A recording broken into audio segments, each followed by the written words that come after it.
will not be officially conducting the items on the agenda. I guess I can ask if there's any public comment. Andy's here as usual, and Susan, thanks for joining us. Sure. And I don't, you guys probably all know Mary Kate from the Moncton board. Excellent. Yeah, so no public comment? Okay, great. So what I'd love to do is turn it over to you, Steve, to go over the work that we've been doing on the articles. And I'll say this again for the 25th time this evening, that if you didn't get a copy, this hard copy of the articles is newer than the one that was emailed. I apologize. I know there have been a lot of drafts that have come out. We got some comments from Donna Russo-Savage on the draft that Steve sent that we distributed from yesterday. So she sent comments and Steve revised it again today. So we are like dynamic right now. Do you have another copy of that? Or not? Are you done? No, that's fine. I can share it. It's fine. I'm good. Are you sure? I can definitely make a few more. Again, I asked for 15 and anybody else? we don't have a quorum. We don't have a quorum, but we have a whole mess of people here. Okay, well, thank you for your flexibility with that. So, Steve? Okay. I've been working with Jen. We've had a lot of emails back and forth. This is always an iterative process, so that go through various revisions. Another party that's an important participant in the process is Donna Russo-Savage, who is the attorney responsible for reviewing Act 46 proposals for the Secretary of Education. She also coordinates with the Secretary of State's office, so that whatever document comes out of the process that you approve is something that has already been thoroughly vetted by the two most important state agencies before it goes to the Board of Education, and that being the Secretary of Education and the Secretary of State's office. And within the last 2 weeks, there have been a lot of versions going around, and I try to keep things up to date so that when I get an email that is proposing, some modifications or addressing some typos or something, try to go ahead and make those. One of the things that I've discovered in this process, having been through it, is that trying to do everything with redline almost becomes impossible because of the frequency of changes that are occurring. So that I try as quickly as possible to get to something that is as close to a final document in pretty clear text, understanding that it means for many of you, you reviewed earlier versions and you'd like to see exactly what changes have been made since those earlier versions. But in terms of having a workable document, it really turns out to be easier to work with it if not everything is redlined. Another thing that I have discovered, particularly with redline versions of Word documents, when we have a number of different entities being involved, there are different versions of Word in common usage through different agencies and public entities, and not everything formats well, meaning that there can, in my opinion or recommendation, only be really one working document. And once I get involved, I try to make it my working document. And so other people may send something back to me and say, okay, I've updated your last version. I don't touch that document, okay? I print it out hard copy, and then I make the changes in the working document that I try to control through the process. So that explains, part of, what you're looking at is not per se a redline version. That said, I don't think there are any real substantive changes, except what I'll point out tonight in what you're looking at. One of the things that I did to carry through the entire document, and if you look at the version that you have that came out tonight, Article 1, you'll see that there are some different terms underlined in this Article 1. One of those is elementary forming districts. You can see another underlined high school forming district. Then you can see that there is a new term, new supervisory district, and that we're looking at the elementary forming districts and the high school forming districts together create the forming districts. They're all school districts. You're also working with the Addison Northeast Supervisory Union in this, and it is also a participant, and so there's one final term, forming entities. So you really have 3 different types of entities that are all coming together: your elementary districts, your high school districts, and your supervisory union. And at the end of the process, what you're looking to have through this is that you will have a supervisory district and you will no longer have a supervisory union. So there will be one governing board for all of the entities that come together. And I went over this with Donna, and if you eliminate the supervisory union, you become what in Vermont is called a supervisory district. There are only a couple of them in existence right now. But for instance, the South Burlington, they call it the South Burlington School District. It's really a supervisory district. There's a 5-member school board in South Burlington. There is no separate supervisory union board. City of Burlington's the same. Okay? There are some others, Colchester. But anyway, so wanted to try to lay this terminology out right up front and then track it right through the document. So there are a lot of places where there's some minor wording changes. The reason for calling them out separately is that there are certain rules in your agreement that apply to the elementary districts. There are some different rules that apply to your high school district, and then finally some rules that apply to the supervisory union alone. So I wanted to make it clear right up front, okay, these are the entities that are participating in all of this. The goal is to end up with a supervisory district, and then how do we address that as we go through the various provisions of the agreement. Can I ask a question? Yeah. Okay. So why did you decide to do the supervisory district rather than a unified union school district?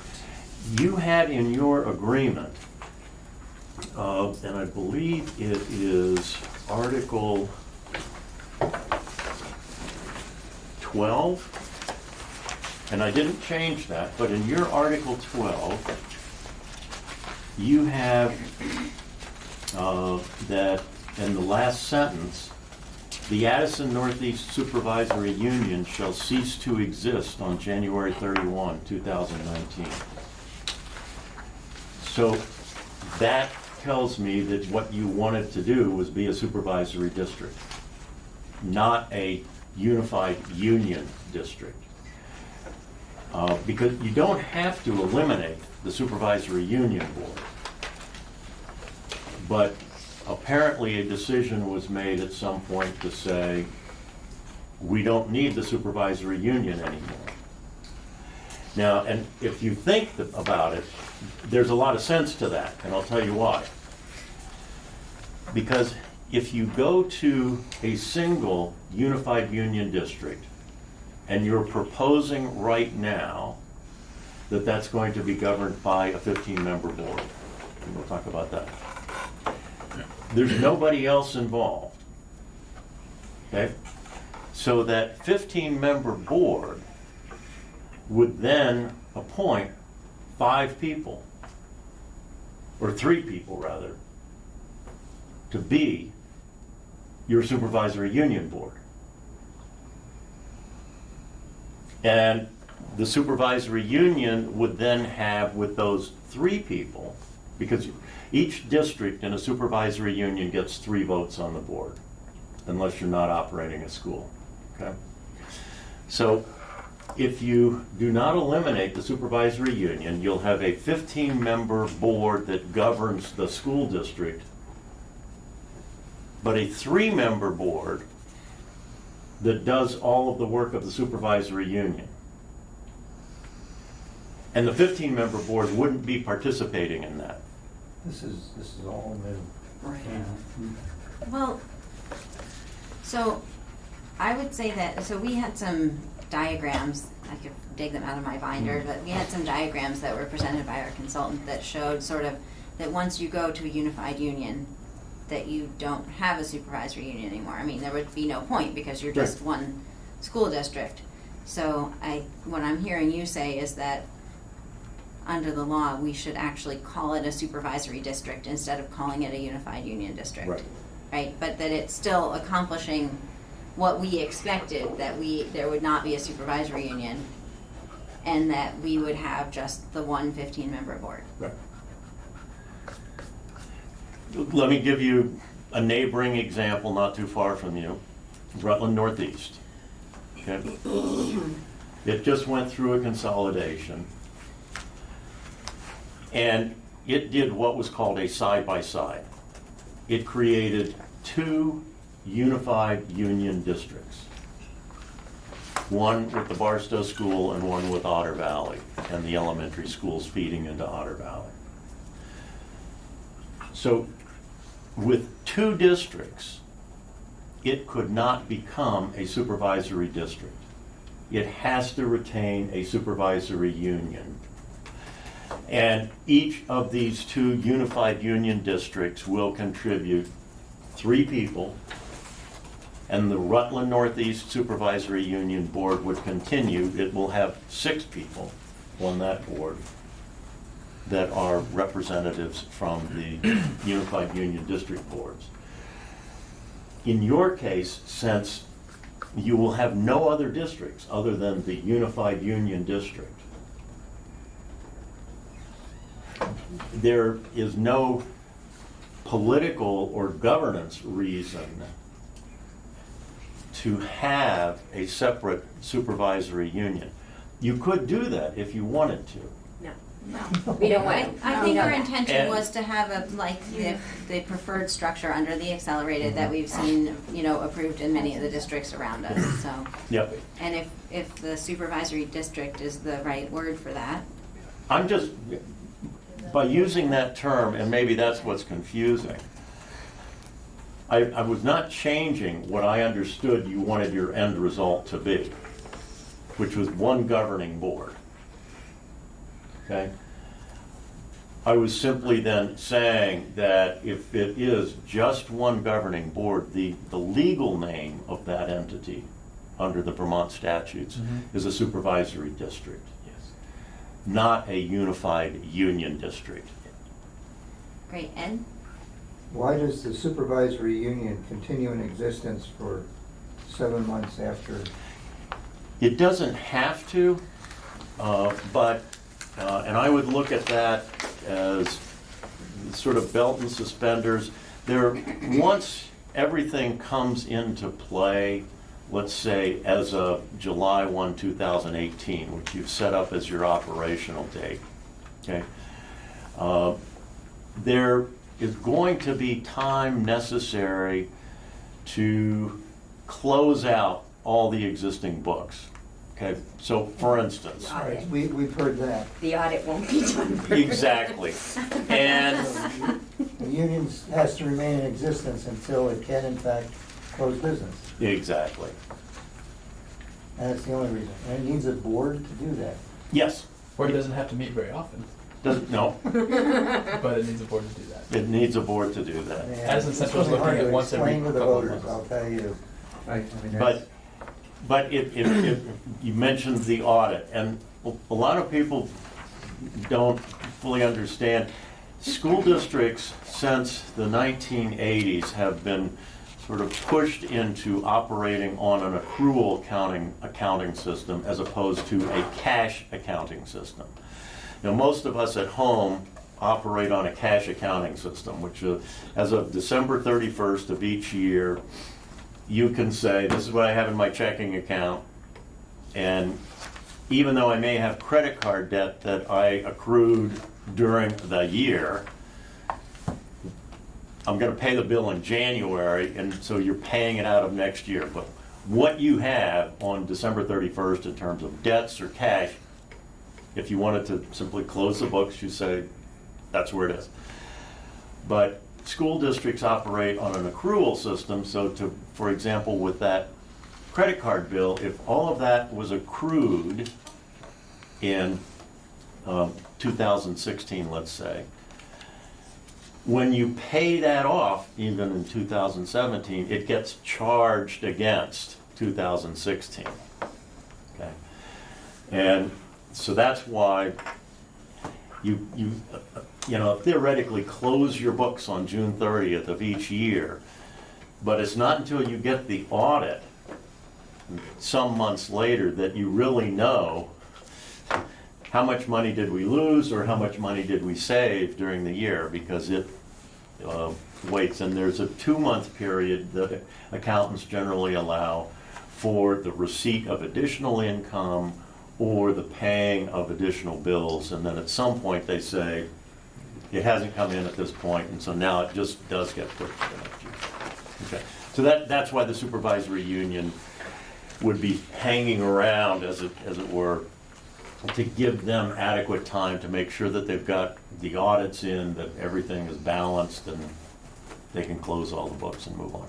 So it would be fair to say the boards, so the current boards that exist and are the boards that will be building the FY18 budget in the fall, need to exist to see that budget that they've developed and that they sort of own through to its completion. Correct. Which is June 30, 2018, which is why July 1, 2018, they can cease to exist, and it would be just a single board.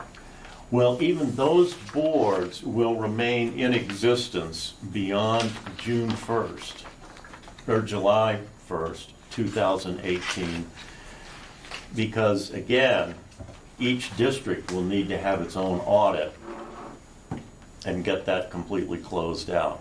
And so that's why I believe you have in here that they may remain in existence until, December 31st. excuse me? I think it's December 31st. December 31st. Two more months. Yeah. And then Finish that out.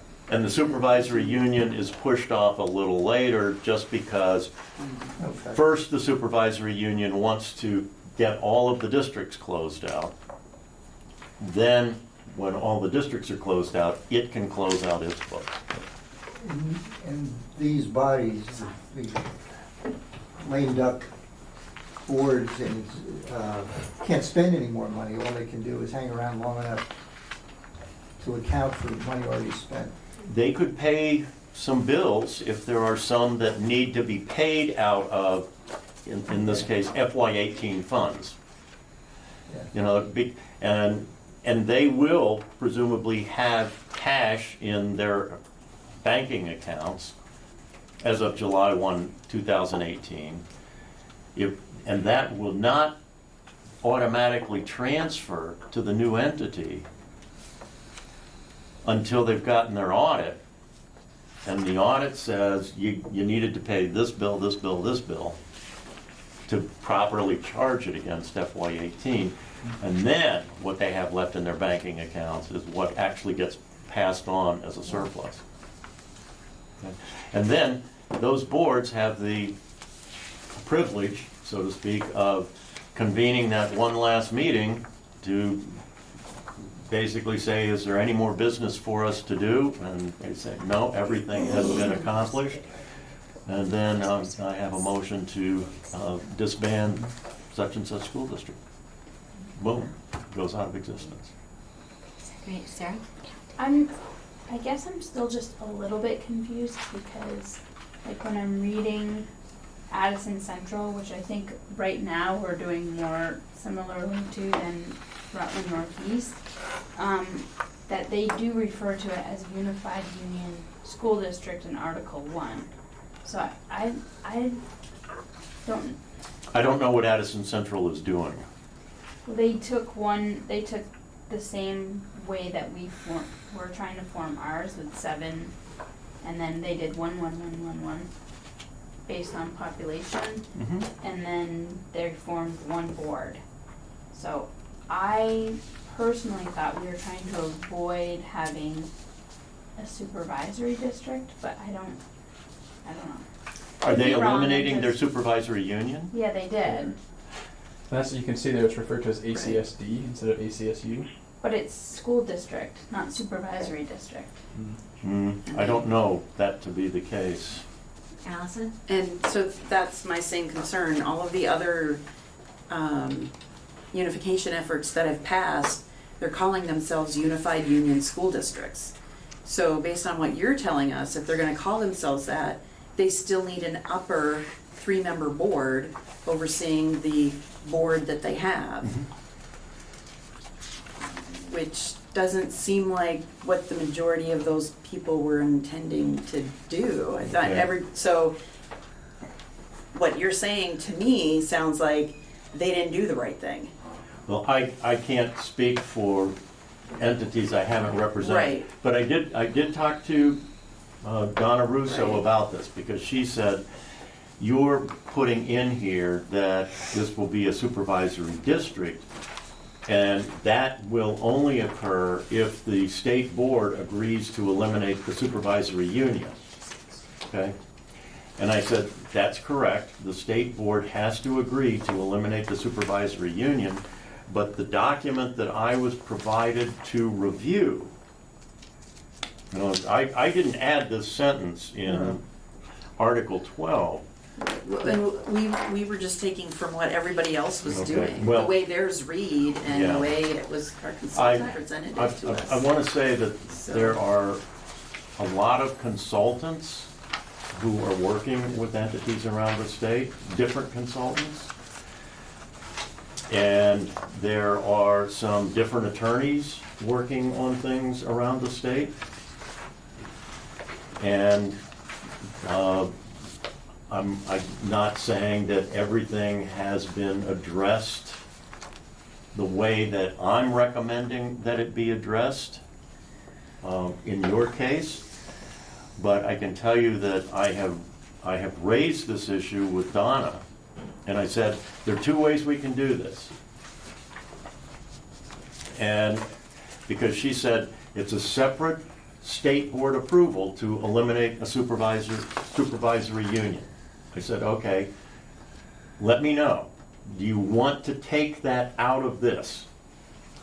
In other words, not have it part of this. That you simply form a unified union district, you take the last sentence out of Article 11, or Article 12. And then after this entity is formed, it can make application to the state to eliminate the supervisory union and then turn this into a supervisory district. And I said, the other way to do it, which is what I read in here, is that you want to do it in one step. That you want to move in a direction that says we're going to a single board and no supervisory union. And if what that means is that when the state board approves your plan, there will actually be included in the approval motion specific acknowledgement that you are consolidating in accordance with this, and you are requesting authorization to operate as a supervisory district and eliminate a supervisory union. which is what I understand from this document is what you want to do. So, can I ask, is there additional time or risk in doing it all at the same time? No. There is, let's say, additional time involved in doing it in separate steps. So, And I would add Yeah. perhaps additional risk in that there's the assumption that second step happens. There's the potential the second step would. Ed? What function does a supervisory Super, union can I board ask how serve? I should be recognized? What process do you want me to use? Thanks for asking, Herb. Let me come to you next, okay? Because Ed was just, I don't know if you could hear Ed, he was just asking a question. So I'll come to you next. I can hear you, I can hear Steve, but I can't hear too many other people, but just tell me and I'll start. Okay, thank you, Herb. Ed, go ahead. What function does the supervisory union board serve? If you have multiple districts, which is what you have right now, under state law, the supervisory union hires the superintendent, not the districts. Okay? The supervisory union provides financial and accounting services and a business manager for all the school districts. So the supervisory union hires that business office, okay? And when I say supervisory union, I'm talking about the supervisory union board, okay? So hires a superintendent, hires a business manager. A supervisory union is obligated to provide transportation services to those districts wanting transportation services. Supervisory union provides special education services to all the districts. So here you have a director of special services hired by that supervisory union board. And all of your special educators are now employed by the supervisory union. All of your special education paraprofessionals are provided by the supervisory union. Your supervisory union board organizes collective bargaining negotiations for teachers and paras. There's some other things, but the theory is, okay, we've got multiple districts here, 3, 4, 5, 6, 7, whatever. Right. But We're centralizing certain services, and the supervisory union board will take charge of those. If you only have one district, that one district, if it's a, quote, supervisory district, automatically assumes all the responsibilities that would otherwise be performed by the supervisory union. Meaning, the supervisory district, which would be your 15-member board, hires your superintendent. The supervisory district board hires the business manager, hires your director of special education, deals with your transportation services issues, et cetera, et cetera. So in a supervisory district, you take all the responsibilities of a school district board, combine them with all the responsibilities of a supervisory union board, and that's what become the responsibilities of the supervisory district board. so Great, so- the decision to, if the state board doesn't approve abolishing the supervisory union, what role would it play in the future? Exactly what it plays right now. Really? Yes. It sort of guts the, It has a significant impact on your 15-member Okay. board, because essentially you are going to have your 3-member supervisory union board hiring your superintendent, not your 15-member board. We want to avoid that. yeah. Okay, well, and that's what I understood here, and that's why I said what you really want to be is a supervisory district. Great, so guys, so we have, I know Herb and Mary Kate both had wanted to ask a question. I just want to keep in mind that this is a very important conversation, and we've been on this topic for about half an hour. We do have some other things we wanted to cover with Steve in the next half an hour, so let's spend a little more time on this, but then continue on, and if we can't make any official decisions at this moment, although it sounds like we may have a quorum shortly, at which point we might be able to make official decisions. But I would like to be sure that we get to review the suggestions and the changes that Steve's made. So, Herb, thank you for waiting.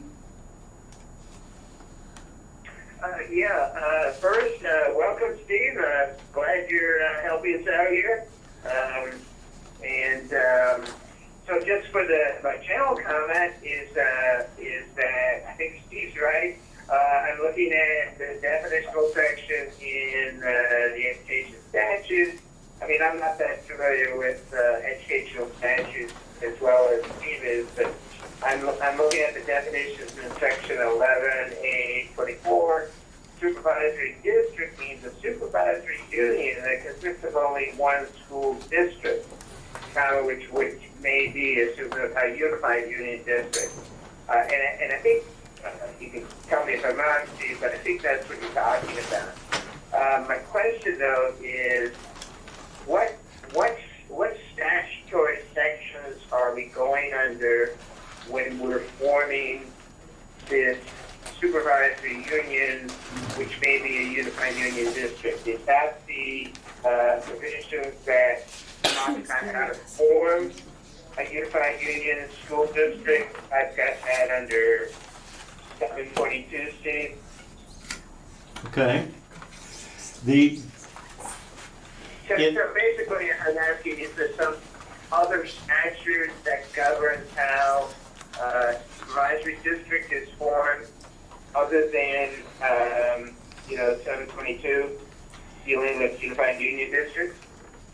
I'm sorry, I apologize for interrupting. Michaela has joined us by conference call as well, so we do now officially have a quorum at our meeting. So I would like to call our meeting to order officially at 7:15, and I just wanted to make sure, since we now have a quorum, that we were on the record. Steve, back to you. Okay. Thank you. Herb,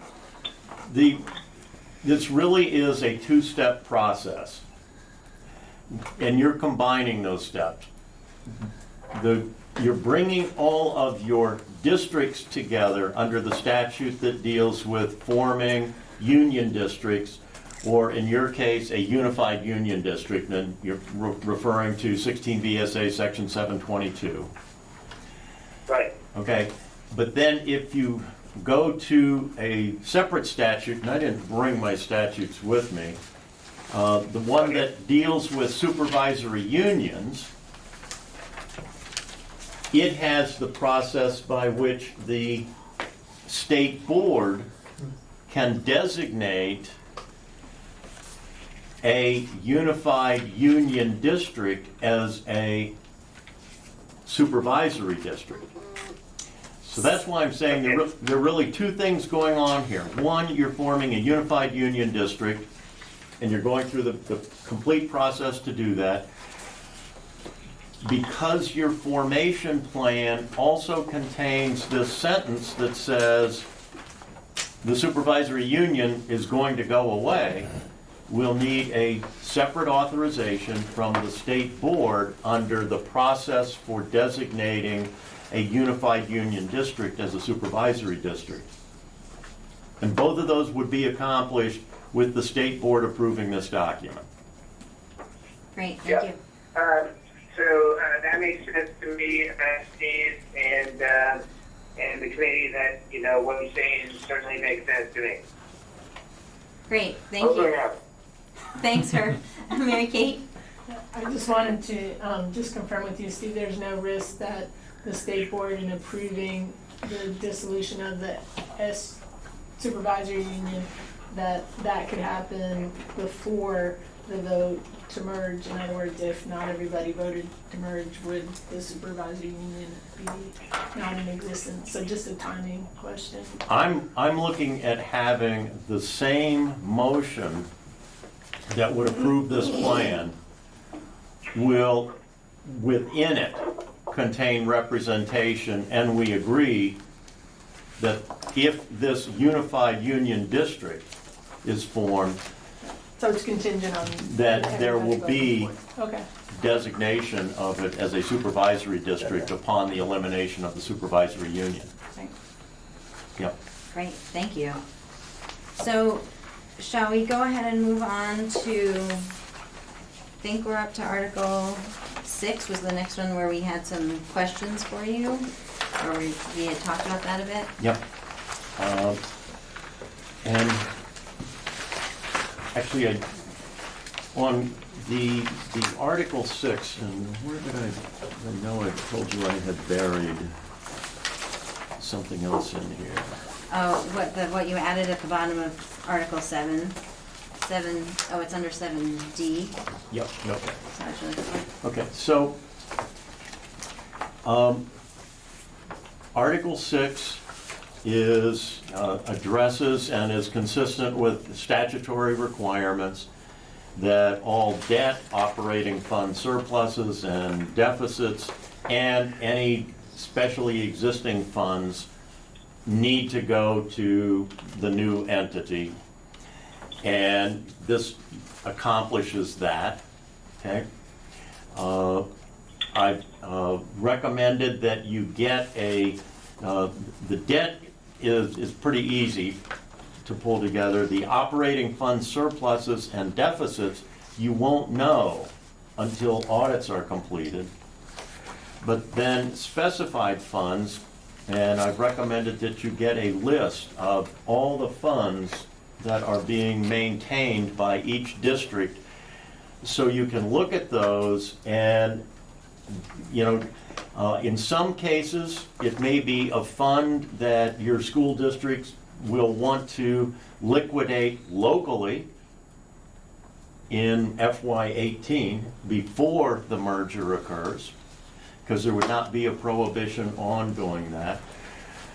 And then there may be some that will not be liquidated, but those would be transferred to the new entity with, quote, an earmark. In other words, to be used by this entity, or this school building, really, in the future. And you can earmark those funds, okay? But what I would like to see is an inventory of what those funds are, and then probably make some recommendations about what funds your local school boards may want to eliminate during FY18 rather than look at transferring them, okay? I also put in here, and this is something, the language here is pretty much your language. I added a further paragraph, transfer of debt and funds, that there's an inconsistency in the existing statute with what is contemporary practice in school districts, and specifically the statute with the Unified Union District talks about this fund transfer occurring within 10 days, I believe it is, of your operation date. So your operation date is July 1, 2018. You won't be able to make that transfer.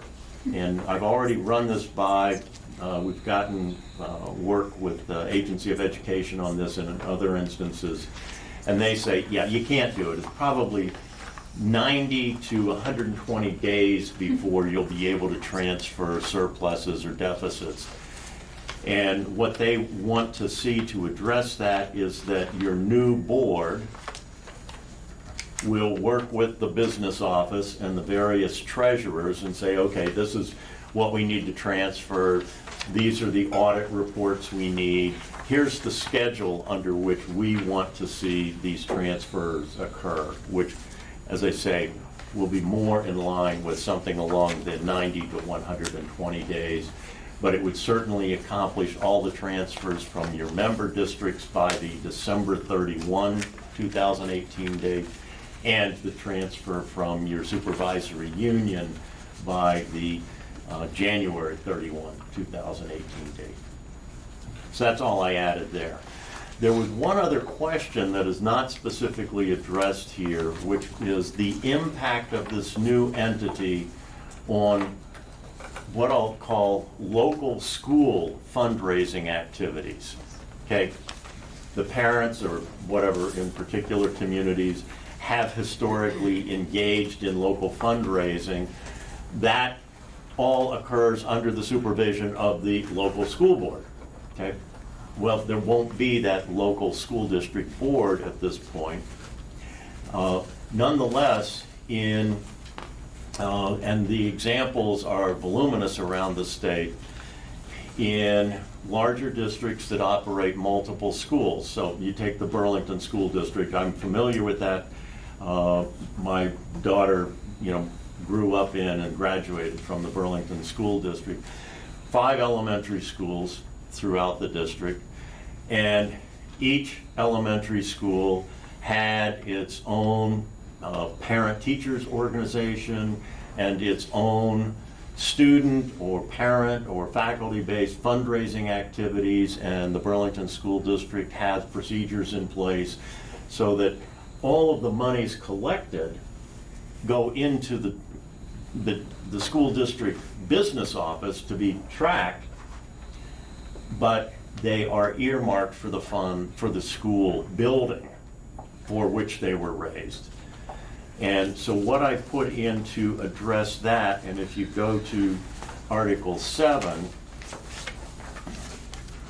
again, I really didn't change much in Article 7 at all, but at the bottom of subparagraph D in Article 7, I added in, additionally, the existing elementary schools have been supported by their respective communities by non-property tax fundraising activities.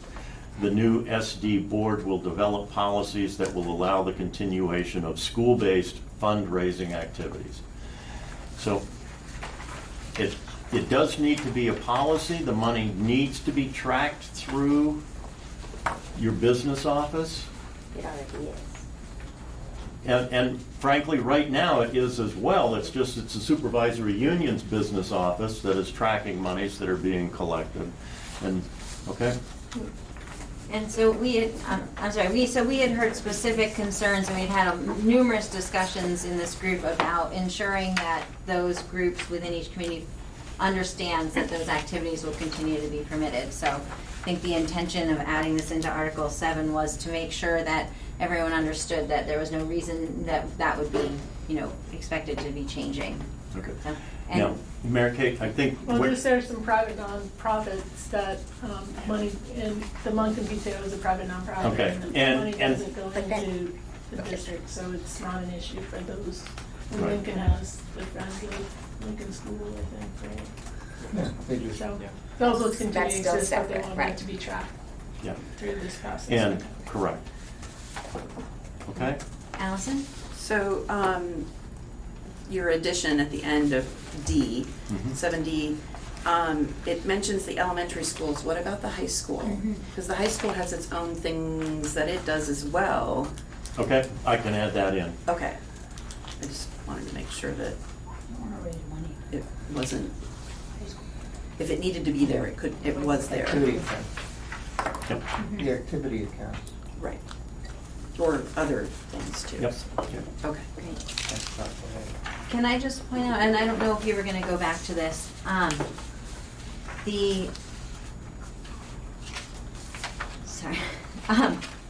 in Article 7 you did, and you have it underlined here, I think in back and forth with Donna, it's been revised so that in section B, it mentions the elementary forming districts, and in section C, the high school forming district, and we had some discussion about the importance of those different sections and were they redundant. And so by clarifying that one section deals with the elementary schools and one deals with the high school, that's addressing that concern. And the reason for that is your high school is currently owned collectively.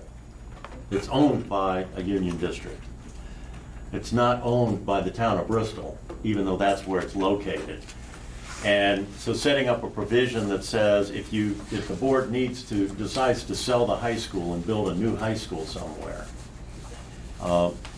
it's more appropriate to say, it doesn't go to the town of Bristol.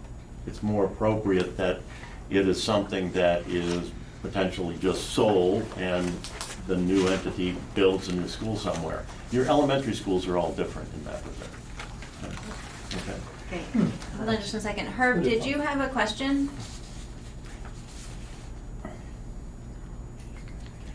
No? Okay. Okay. The other thing I'll mention, I did put in A, real estate and personal property, no later than the forming entities.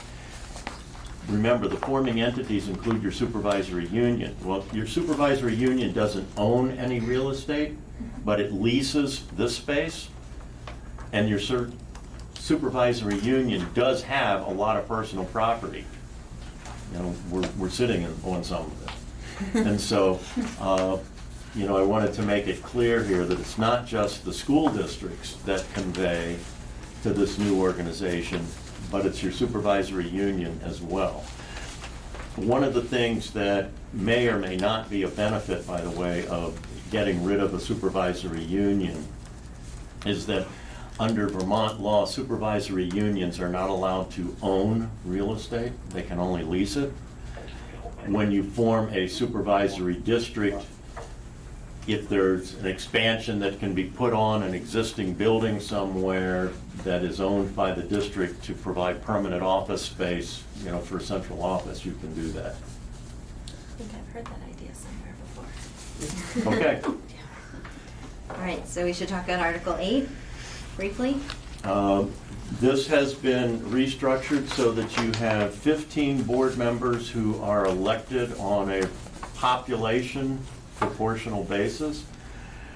And I may tinker a little bit with how I've worded paragraphs A and B, but this proportional allocation that you have results in, you know, what is reflected in subparagraph D, and I believe that this fully satisfies requirements of, you know, one person, one vote, equal protection analysis.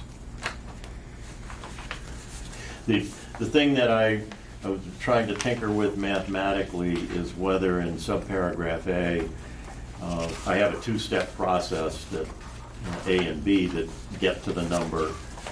I can possibly consolidate that so that, you know, the allocation is going to be based on initial population minimums and a portion thereof that exceeds 50%. Mary Kate? Well, I just read paragraph A, the last sentence has 1 for Lincoln, and then on the other page it shows 2. Yeah. B fixes that. Yeah. Okay, thank you. It's And- interesting as a math teacher to read how a lawyer writes, how you deal with rounding. Well, Oh, it is. Right? More than correct. half, you get the extra. And as a math teacher, maybe I will ask you this, because this is a concern that I have. Is it mathematically possible if you had 2 districts, 2 towns, that had the same population, and that same population was 1 increment plus 50% of an increment? And then you're going to end up with 16 board members. Yeah, it is. Yeah, so that, I don't want to have that result. Well, I also think that part of, you know, obviously wanting to maintain the proportional, but part of the discussion has been the desire to have more than one person from each town, and because our populations allow that, I would hate for if we just went to straight rounding, and I'm not sure exactly how close Lincoln is, but if Lincoln was at 1.55 and happened to go to 1.49 Four and people. get rounded down, you know, that Yeah. would be perhaps Anyway. difficult. But that's, it's just that rounding issue that I'm Yeah, trying and to. somebody in the future's gonna have to deal with that. Well, I look at the statistical probability of, you know, that exactness occurring, and that's what I want. Mary Kate? Yeah, in terms of having more than one board member, you guys probably talked about, you can have 2 members, they could just vote, count as a 1.5 vote or something. You guys probably have already talked about that. Yeah. So Okay. we did And then- consider different weighted voting methods, and we thought that we didn't really want to go down that road. And then does there need to be anything in here about if population changes? When population changes each 10 years, Right. And then you so- have to go then back you and wait. Yeah. reallocate. And you don't need anything in here, you just do it. No, because it says it's based on the most recent 10-year population census, Okay, thanks. determined by the most recent US census will be divided by 15. So when we have another census, you'll get new population numbers, you'll divide by 15, calculate a new population minimum. So Jen, Yes, sorry, I'm trying to that's- manage our that's remote fine. participants, I'm not. I know that's fine, I apologize. Steve, go ahead. So, I think my understanding of where this committee wanted to get to was to set it up in such a manner that all the towns always had a minimum of two representatives on that school board. And just the way the math would work to do that would be that your initial population minimum, you would actually divide by 7.5. So that you automatically gave not one board member, but two board members to the board, so that each town had two board members. Is that what we wanted? I thought that's what we wanted.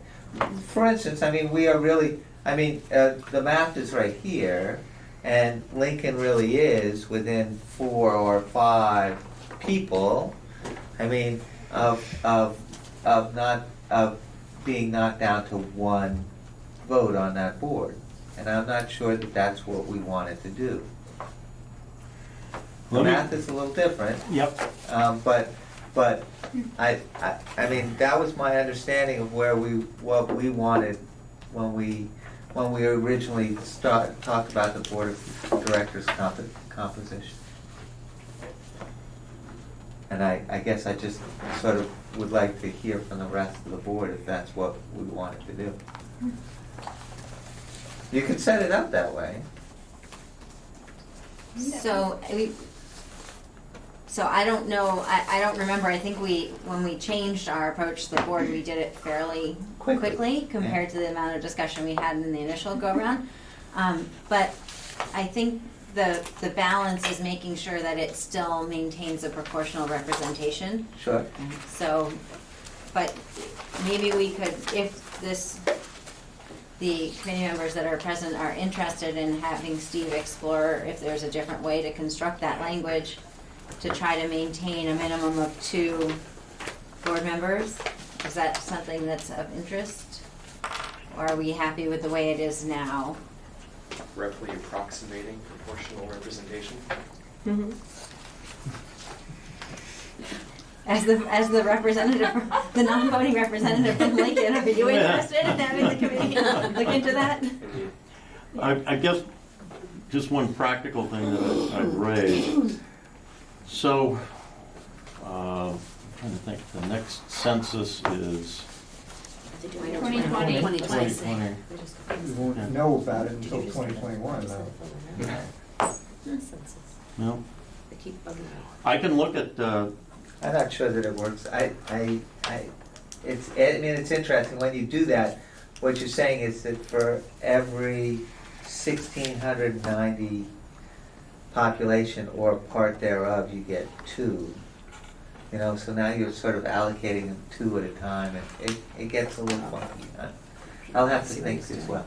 It's definitely very interesting trying to figure out how shifts in the population could affect it, because if our total population goes up, then that's going to change those numbers, and even if the Lincoln population doesn't change, it still could change that whole math.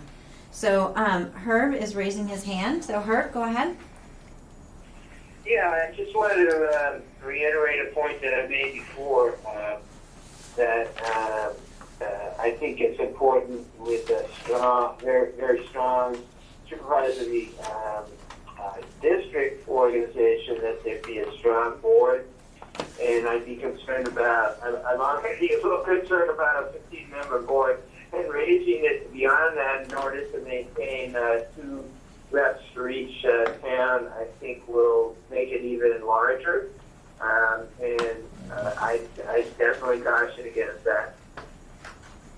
Great, thanks, Herb. I know it's gotta be really difficult to hear all the discussion at the table. I think that the request is not to change the total number of board members, but to perhaps change the math in how the proportionality is calculated to ensure that every town has at least 2 board members. Elon? But mathematically, I understand, Jen, but if you have to recalculate so that each town has at least 2 board members, even with, declining population, would that mean, it seems to me that would mean a figure larger than 15-member board. So, right, I think it's a great question. So I guess at this point, we do have a quorum. So what I would love for the committee to do is to determine if we as a committee would like to ask Steve to spend time on looking at a different way to calculate this, or whether we are okay with what we have. Herb is raising his hand again. Herb? No, I wasn't raising my hand again. Oh, I'm sorry. It must be your text just came through again. I got you so quickly. Okay. All right, Ed, go ahead. Is it legal for us to make the 2 stipulations, we shall have 15 and no less than 2 per town? That's when you start raising issues under one person, one vote. Yep. Because right now, with the population distribution that you have, you're within tolerable limits. Because it's not equal here, but it's close to being equal. If you, and this was the problem that was raised in, for instance, Southwest, or not Southwest Vermont, but, well, actually in Southwest Vermont, in a different context, but having a minimum of 1 vote, and just 1, ended up in a situation where a community with 400 people has 1 vote, and a community with 2,000 people has 1 vote. And the U.S. Supreme Court is willing to say that that's a pretty significant difference. And so that's where the court, not the U.S. Supreme Court, but the District Court in Vermont said, the only way I see that you can do that is if they are all elected at large. And so that is what happened in Southwest Vermont, meaning that they're nominated from particular towns, but that everybody votes on that. So that, not just the people from Woodford voting on the candidates from Woodford, but the people from Bennington voting on the candidates. And similarly, the people from Woodford voting on the Bennington candidates. And I raised, and I think you had some discussion about this concept of at-large voters or election, and didn't want to have that. That's So- why Addison Central voted the way they did.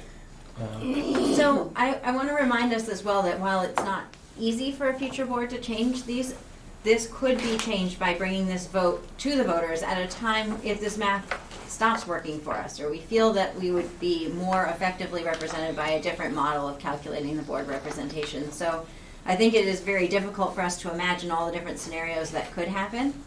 I'm going to go to Elon, but we really need to move on. We still have a lot to talk about, and we need to save an hour to talk about the report. So I just want to point out Yeah. that this math could easily end up with 14, a board of 14. Okay? Because you could easily have, like if you're rounding up or doing half, more than half, you could have 7, and then you're essentially doing something close to what she said on page 2. And if Lincoln had 6 less people, but nobody else had more, then nobody has that 15th board member. Yeah. So, Right. just pointing that out math-wise. So then perhaps we don't need a motion. Perhaps we need to ask Steve to look at this one more time. I think the language that our consultant had initially pulled, I think it might have even been from Rutland Northeast. There was like an initial population that determined the first set of board members, and then those number of board members were subtracted, and there was like a new, it was really, it sounded like really complicated, but it ended up that you were always only allocating the number of board members that were left. And there was a different number that was used for the second pool. So that's when we had two things going on.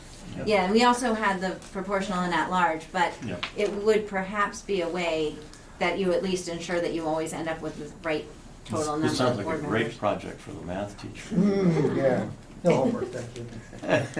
I'll run some calculations, but, because the goal is that you're always going to have that you're going to have 15 Right. members.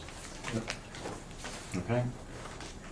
Great, so maybe we can move through the next few a little bit quickly. I think the only thing that got changed in Article 9 was just clarifying, I think in one of the drafts, the language that the board terms would be 3 years had gotten Yes. dropped, and someone had asked about that, so that's been added back in. Yep. The series of expiring for the first terms are still in there. That's just so that we get all those terms staggered. I think we better come back to Article 10. Okay. Because that one we might need to talk about. I'm hoping we can cover a few here quickly. Did you make any changes in Article 11? The only thing in 11 is, you did not have when your first annual meeting date was going to be, and you don't have to here, but I didn't know whether that was, intentionally. I mean, there's a reference in another article to it being in the spring of 2017, but I don't know if you want to specify that that's going to be the first Tuesday of March or, and you don't have to. What will happen if you don't specify it here, which is not a problem, is if this passes and your new board is elected and it'll have an organizational meeting, and that would occur, if all of this goes according to schedule, that would occur sometime, probably in maybe January of 2017. That board would announce at the organizational meeting when it will hold the first annual meeting.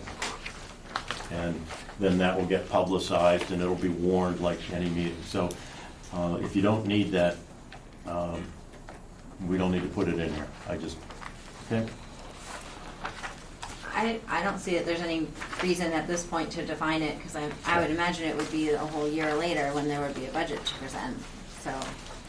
No, I think it should Right be away. right away, but it would have to not clash with any of the other Okay. annual meetings. There are two boards in existence. April 1st or something. Okay. Okay, great. So we talked about Article 12. I just made clear in Article 13 that where you have Australian ballot votings for the budget or for public questions, the ballots will be commingled before they are counted. Instead of being counted at each clerk's office, they'll be delivered to the clerk of the new district and they'll be counted by officials in the new district. Now, the way that they get counted, they still come up with separate tallies for each community, but it's all done in that one central counting, as opposed to each clerk's office counting its ballots and simply reporting a total. I think Bonnie is like that now. Excuse me? I think the high school, middle school budgets are like that now. They get sent. I know that at the end, it's just a total. The important thing is that it's not each town has to pass something, it's that the total electorate has to pass it. Yeah. Then 14 on school closure. You've got in here that in the first 4 years of operation, there cannot be closure of a school. That after 4 years, a decision to close the school will require 2 affirmative votes, one by the district board and one by the voters of the town in which the school is located. Okay.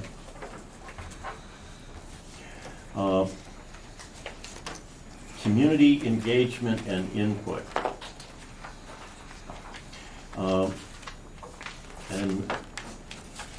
I've made a revision here, and I wanted to be clear. Structures to support and encourage public participation within the new SD will be established by the new SD Board of School Directors on or before, it says June 30 of the first full year of operation. Now that would be at the end of the year. And I was wondering whether what you really meant was that they need to be in place before they start operating the schools on July 1, 2018. So it's a question of, and since this organization will have come into existence quite some time before, they would certainly have time to have those policies in place as of the date they began operation on July 1, 2018. In which case, what this would say would be on or before June 30th of, or on or before June 30th of the, it'd be honored before June 30th, Just like preceding 2018. the first full year of operation. Yeah, why don't we just say June 30, 2018.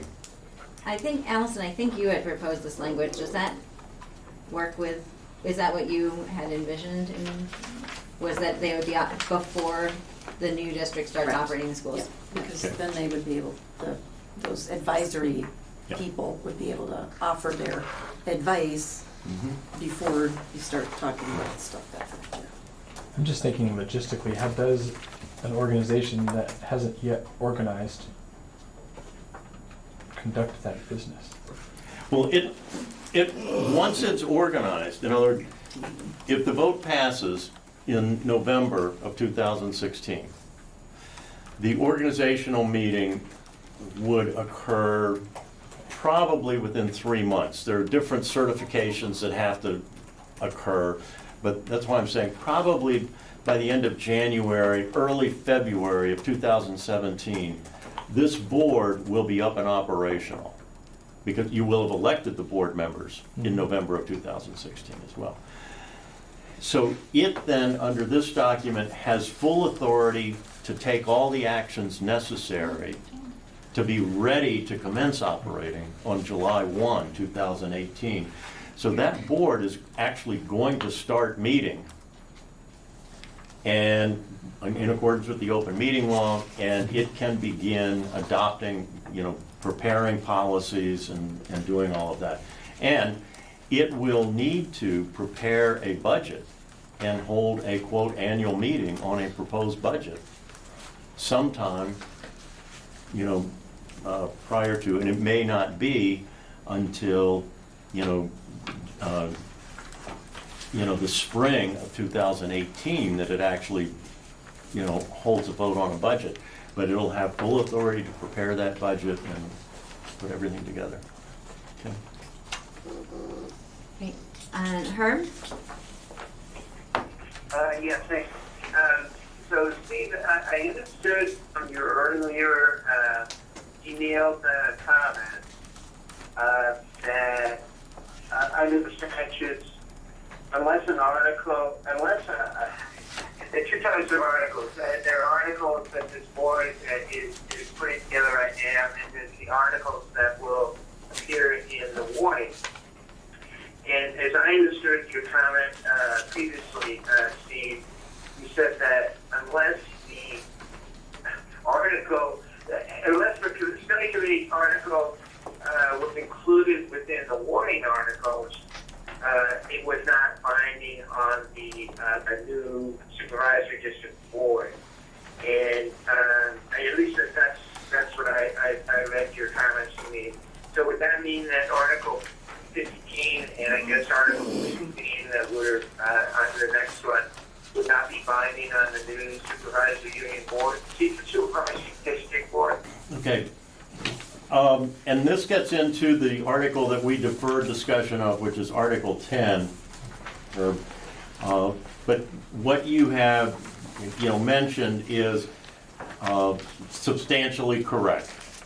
And I won't say that something in here is not binding on the board, It's just a question of whether the board can change it in the future by a vote of the board, or whether the board needs to get the voters to approve the change.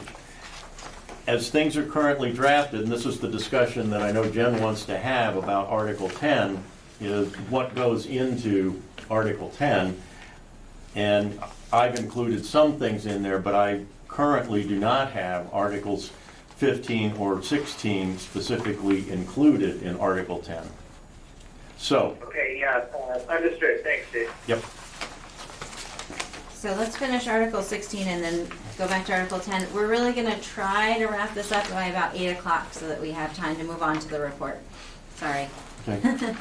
I think we could talk to you all night if you would stay all night. In Article 16, what I understood is that, and this is consistent with what I've seen elsewhere, that students are, the intent is that students will continue to attend the school in the town in which they reside. Okay? And so that's what we shall support and continue the elementary education of students at the school located where they reside, unless such school is closed. So that's the general provision. But then, and this is true in, say, a school district like Burlington, where the school board annually adopts, and I'll call them zones, and they just put it on a map, and they say, if you live in this zone, you go to this elementary school. If you live in this zone, you go to this elementary school, okay? And they then have, and that's something that is done by the school board as a matter of policy, and sometimes those change based on where, enrollments are shifting. But then they also have policies that talk about, and generally it would allow the administration, under certain circumstances, to have a student attend a different school within the Burlington School District than their school of residence. For instance, special ed is a big one because in terms of accommodating all the different disabilities that are exhibited in the Burlington School District, they may have a program at this elementary school that better serves a particular type of student. And so there's the ability to say, okay, you go there. Another example is maybe there is a bullying situation that arises in a particular school with a particular student, and the decision is that the easiest way to resolve this situation is, and typically it's with parental consent, if the parents consent, we will allow your child to attend this other school to get out of that situation. But those are special exceptions, and the general rule is that you go to school in the district where you live, and that's what I've tried to provide here. Okay. Great, thank you, Steve. So looking back at Article 10, so, and this is something that I recommend to be included in this document. I will say that not all of the consultants or attorneys who are working on these merger documents do this. Okay? So if you say, gee, we didn't see this in the Addison Central agreement, that may be true. But what was being, the point that Herb was raising is that you have this, and we'll call it the Articles of Agreement. And let's just say that's what you have. The Articles of Agreement become the plan for operation of your new district. Okay? But anything in the Articles of Agreement can be changed by your new board, by the board itself, not going to the voters. Then in the formation of this, there is a document that actually goes to the voters. Okay, now this gets mentioned in it, but there's a meeting warning. And the warning has, and this is where things really get confusing, specific articles. okay? Because that's the way you put together meeting warnings. And anything that is specifically identified as an article, quote, in that warning, which is not necessarily everything that's in this document, but anything that's specifically identified in the warning and is approved by the voters can only be changed in the future if the voters agree.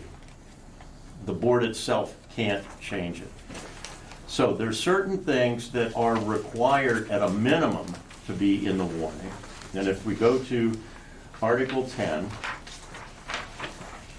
you'll see what I've done is begin drafting the warning. Shall the voters of, we'll say Bristol, vote to form the supervisory district on the following terms. Okay, first of all, we identify the entities that are necessary parties. Okay, so that's part of it, and that's what part of what is required by law. The Agency of Education has also said that even though Mount Abraham is not authorized to vote, they like to have them identified as a necessary party, and so I've added that language because they like that. Okay. You're supposed to identify what grades are going to be operated, so that's in here. Now these are also separate articles, okay? For instance, Article 3 of this basic agreement says we'll operate grades pre-kindergarten through K. All I'm doing is now I'm putting it in as a separate specific item so that it cannot be changed without voter approval in the future. The board is going to be composed of 15 directors. Again, we already went over that. That's Article 8. But I put Article 8 right in here so that that cannot be changed in the future without going back to the voters.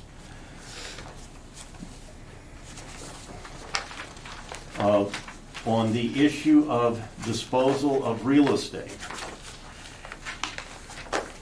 I put in the provisions that everybody's going to transfer everything. Okay, now that's going to happen automatically. But then the important thing that is in here is subparagraph B, disposal of real estate for the elementary districts. Okay? By putting it in here, that can't be changed in the future unless the voters agree. If that did not appear here, and it just appeared in, Article 7, where it talks about disposal of real estate, then a future board could say, okay, we're going to amend that and we're now going to dispose of real estate in the following way. But with it in here, it's got to go back to the voters. Okay? So that's why I put it in here. But I didn't put in, and you can see, I don't have in here the provision dealing with transfer of the high school. Because I look at that, that'll be an asset of this new entity. We already talked about why the individual elementary districts don't per se have some special claim there. And the new board will, if it decides to close the high school, that will be, as a matter of law, a separate vote. Okay. But it won't be addressed under this. It won't require this. Okay. Transfer of funds. Again, I just copied what's in the basic agreement. School closure. I put those provisions in here so that the new board cannot change the procedures for school closure without going back to the voters. So that preserves your 4-year protection and your double vote approval. And then under state law, you're required to have in here that this plan and report, is set up to provide for the governance of the new entity. But as I just mentioned, anything that's not here specifically voted can be separately amended. And so it really raises the question, and I see we're beyond 8 o'clock, are there other provisions that you want to put into this warning to say, we don't want the future board to have independent discretion to make those changes. And here it's a balancing act, because on the one hand, you don't want to completely hamstring this new board. That it is going to be, there are going to be differences that will evolve over time, and this new board will need to have the authority that school boards have to deal with those situations as they arise without necessarily taking everything back to the voters. On the other hand, if there are some things that are sort of bedrock to get this passed, those are the things you do want to have in here to make sure that, 2 years from now, 3 years from now, the community isn't lynching you because, wait a minute, that's a bait and switch. Okay? And I picked these things because it struck me, several of these are required by state law to be here, but the school closure one, I figured that's probably a bedrock issue. And then on the transfer of elementary schools, I figured that's probably a bedrock issue. But I did not put in, for instance, the community engagement and input. And I'm certain that that's important. But exactly how all of that occurs, and that's really a lot of politics. You're going to be electing these people, and you need to work with them. School attendance, which school building are people attending? Again, maybe 4 years down the road, 5 years down the road, there's a sense of, there's no real reason to say that we'll just let the kids go to any elementary school they want here. Maybe that'll be the overwhelming community sentiment. Who knows? But anyway, so those are my comments. Thank you so much, Steve. And I just want to say, as far as I can tell, only Articles 15 and 16 are really only substantive articles that aren't in that warning language. There's some at the beginning that just say obvious things, so. Ed? Just a quick one. Number 2 says the new UUSD. Oh, I didn't catch that. There's a couple more in that, Okay, beyond that too. okay. So I would be happy to entertain a motion about this new language in Article 10 if the committee feels ready to take action on that. We do, I believe, have a quorum, so we can take action. Steve, you had your hand up? Yeah, I'd be happy to move Article 10 as written with the edits to remove, there's ongoing edits that are going to be required for the composition of the board and to get rid of UUSD. But as a general sense, I think that the language looks great, and I think that Steve has correctly pulled out the bedrock issues. Great, thank you. Seconded by Ed. Okay, and I know Herb has his hand up, so Herb, and then we'll come around the table. Yeah, Jennifer, it's, as I mentioned before, it's a little hard to hear folks that are a little further from the microphone, so if you could, it would be helpful if you could repeat the motion so that I can understand what I'm going to be voting on. Absolutely. Shauna, do you have the exact motion? Yep, it's Steve Pilcher moved to accept Article 10 as written, seconded by Ed McGuire. So I think the actual motion is as written, yeah, sure, we'll just leave it as written. Right, I think the intention was to acknowledge that there would be some editing that would not change the key items that were included within that article. I can put that in parentheses if you want. No, that's fine. Is that okay? It's up to you. We will still, I think as we've discussed before, we will still go back to approve everything in its entirety when it's all done. So Elin, you had your hand up? So I'm still of two minds about this, whether less is better, like whether I'm thinking about the new board or I'm thinking about the public reading this. And if I'm thinking about the public reading this, less is better. But on the other hand, is something like being able to continue to use school buildings so important to people that if they don't see it, they're gonna be upset. I'm not worried about it going away. I'm not worried about the new board doing anything. Like, I don't feel it has to be there for the new board, but I'm curious, does it need to be there so that the public sees it there? Didn't we put that into one of the articles? It's in an article, but it's not in Oh, it's not what's in there. gonna be warned and voted on. Right. And I have a feeling that more people are gonna read what's gonna be warned and voted on than all the And articles. that was what has been my observation, is that, you know, some people will read this entire agreement. Some people will read the entire report and agreement. But I believe from comments that I've received that a lot of people don't really read much until they actually see the warning. And they look at that warning, and that's where they then, you know, formulate their questions and decide, you know, what happens about this and that.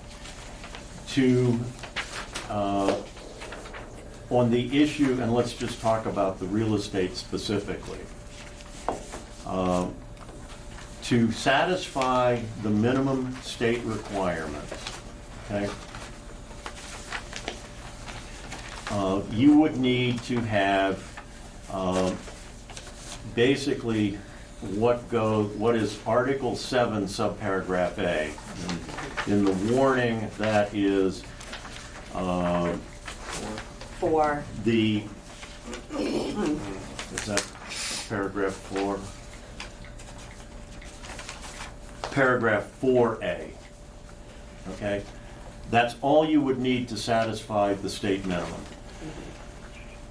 But then you might get questions, and people might say, well, wow, I don't like that. You know, what happens if they decide to close the school, or they don't need it anymore? What happens to it then? Shouldn't it come back to the town? And that's where I look at, okay, we answer that question right in the warning. And I will also say, and I am aware of communities that have gone down this road so far, and it's already beginning to raise some issues. Some people have read, we'll say, the whole thing, and it says in here, okay, if you're getting rid of the property, it comes back to the town. But the warning was prepared with only item A. And after approving item A, some people have come back to this new board and said, now I understand though that if you decide to sell that building, it comes back to us. And they've requested a legal opinion, and the legal opinion is, if we decide to sell it, maybe it'll come back to you, or maybe not, because that's not in this warning.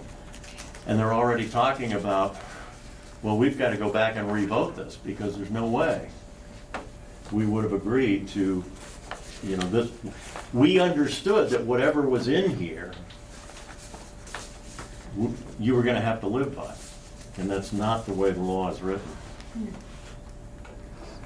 Great. Herb, you had your hand up? I think a general comment. I don't think Mike Fisher. I think he was going to try to participate, but I don't think he is. And I know Nancy is not on participating either. And there were a few provisions that I think were very important to them. And so I'm going to offer that. And there's a motion on the table, I guess. I would move to, I guess, amend the pending motion to also include in Article, 10, the warning articles, the provisions of Article 7D relating to, non-property tax fundraising activities. Article, I think it's 15, and Article 16.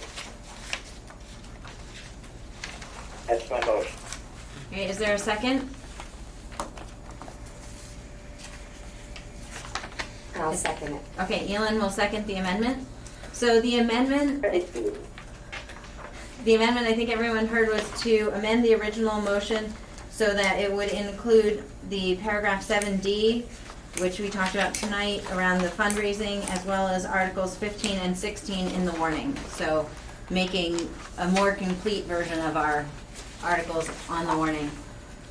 Is there any discussion? Steve? So I find rather compelling, actually, and Herb, I'll try and speak up so you can hear, but I find very compelling and have thought all along that leaving some flexibility into what was we originally talked about, it was under the heading of school choice.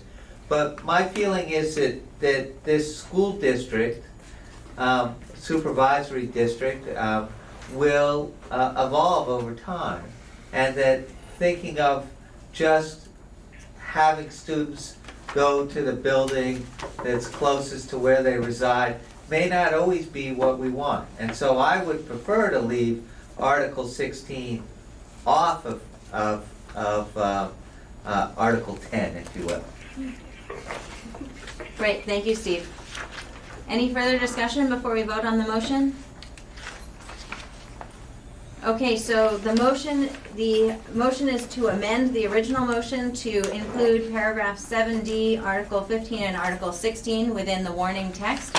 All those in favor, in the room, please raise your hand. We'll do the phones in a minute. All those in favor of amending the motion, please raise your hands.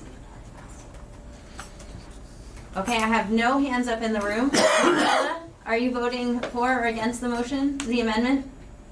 Again. Of course I am. So, and Herb, you're voting for the motion? You betcha. Okay, so we're gonna let the record show that that's 1 for, and then 1, 2, 3, 4, 5 against, and 1 abstaining. And Michaela, did I count Michaela? No, 6. 6 against, 1 1, abstention. 6, 1. So Yep. the amendment does not pass. So I'd like to move to a vote on the original motion, which was to approve Article 10 as presented with the warning text. So all those in favor of approving Article 10, approving the motion, please go ahead and raise your hands in the room. So we have 1, 2, 3, 4, 5 voting in favor in the room. Michaela, how are you voting on the motion? In favor. In favor, 6 for. Herb? I'm voting against that. Okay, so that will be 6 to 1 to 1, and because we have 8 members tonight, we need to have at least 6 for 2/3. Right, and technically we have 7 members voting, which is actually not on my chart, which would be less than 6 for 2/3. There's probably 5. Because 8 is technically 5.3, but since we can't get a 0.3, we round that to 6. Okay, so then that motion passes, so we will incorporate Article 10 as written with the other edits as we have discussed, or as come out. So I think that is basically what we needed to cover on the articles tonight. Steve has suggested that we should make an attempt, not tonight, maybe we can do this next week.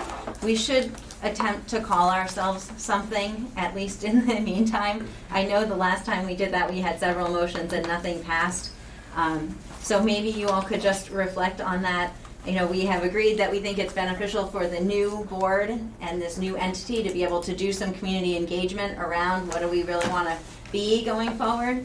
But for the sake of this report, it would be nice to call ourselves other than new, and for the warning. So there's really kind of, it strikes me that we really have 2 options. So we either should go with Addison Northeast, or we should go with Mount Abe, or maybe you guys have some radical different idea. But really, I think that probably at our next meeting, we should just pick something for the sake of getting it drafted. Steve? Jen, I just want to understand from Steve, I mean, is formulations such as Addison Northeast School District, is that a legally, I mean, is that a name we could adopt? I believe so. I don't know of any reason why you couldn't. All right. Or Mount Abe School District if we Yeah. so chose.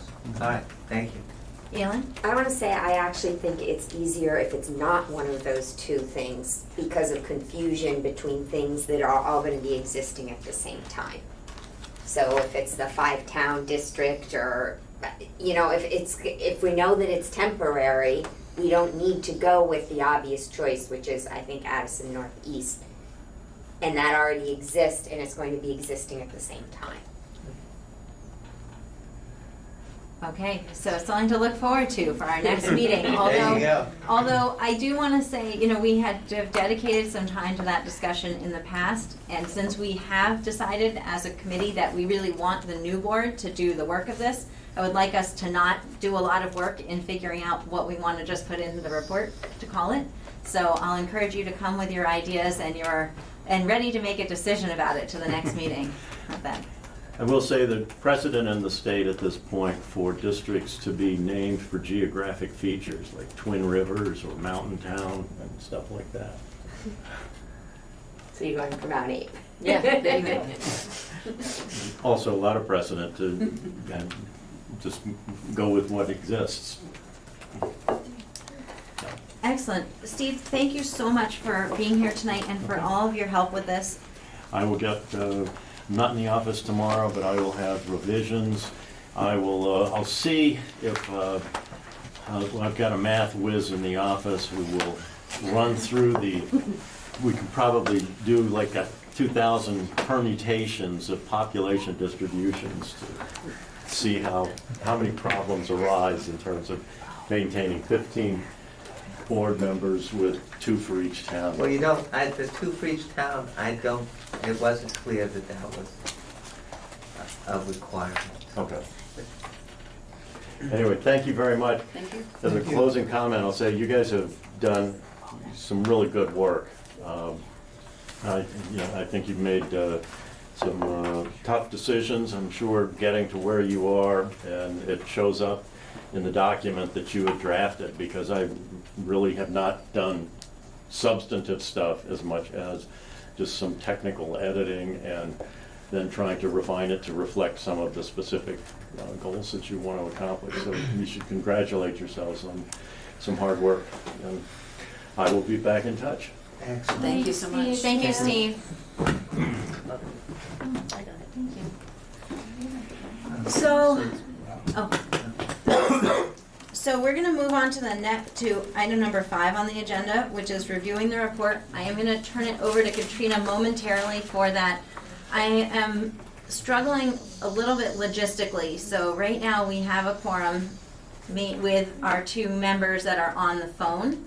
I don't know if it's going to be feasible. They are on 2 separate phones, so I guess their phones could be brought to 2 separate small groups, or whether we would like to basically, I guess we would have to officially adjourn if we were not going to keep the members on the phone, and we could have discussion about the report. So I don't know, Katrina, if you had an opportunity to think about whether it's going to be feasible for people to participate by phone. I think so. I think we could. Right, Michaela? Do you want to be on FaceTime so we can see your face?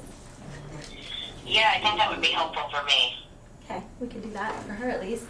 Okay. Herb, are you willing to continue participating by phone in the small group?